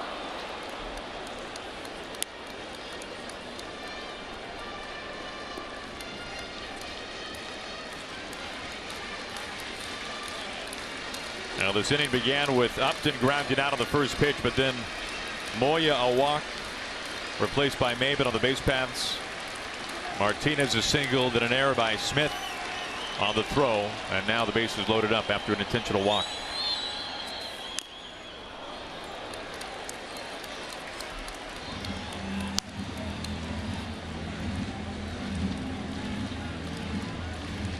.35 pitches now for Cishek. And in this situation, most of the time you would talk about it 0-2, throw it off the plate. He may be able to do that with 1 pitch. You can't afford to throw too many off the plate because then you have to be concerned about walking him.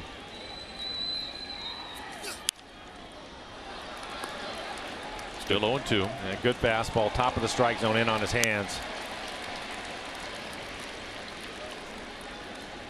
Outfield is about as shallow as you can get.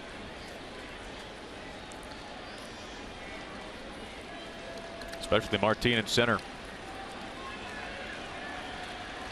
Bases loaded, 1 out. The 0-2.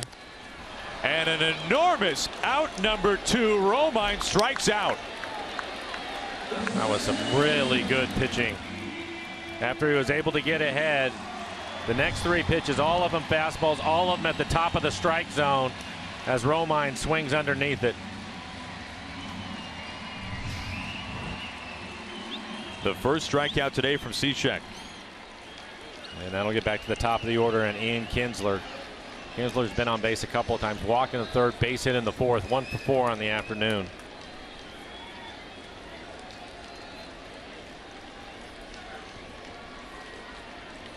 Bags packed, 2 outs, bottom of the 10th inning, all tied up.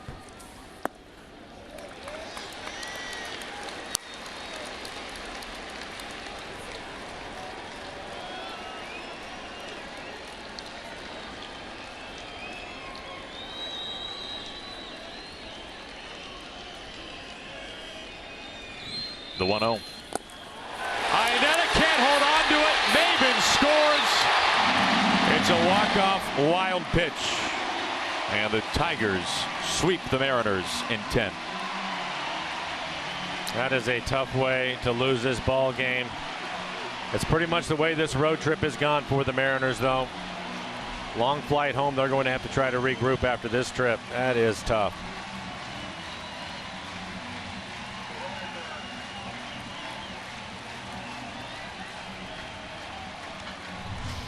Well, he thought Steve was going to have a pretty good chance after the strikeout to work his way out of this, but he just spikes a fastball. Once it gets by Chris, too much speed by Maben. And no chance to get him at home. This road trip finishes 2 wins and 8 losses. 3 of those 8 losses coming out of walk-offs. 2 of them here in Detroit. A season-long, now 6-game losing streak. Mariners postgame presented by Delta Airlines. It starts right now. Angie and Val, guys.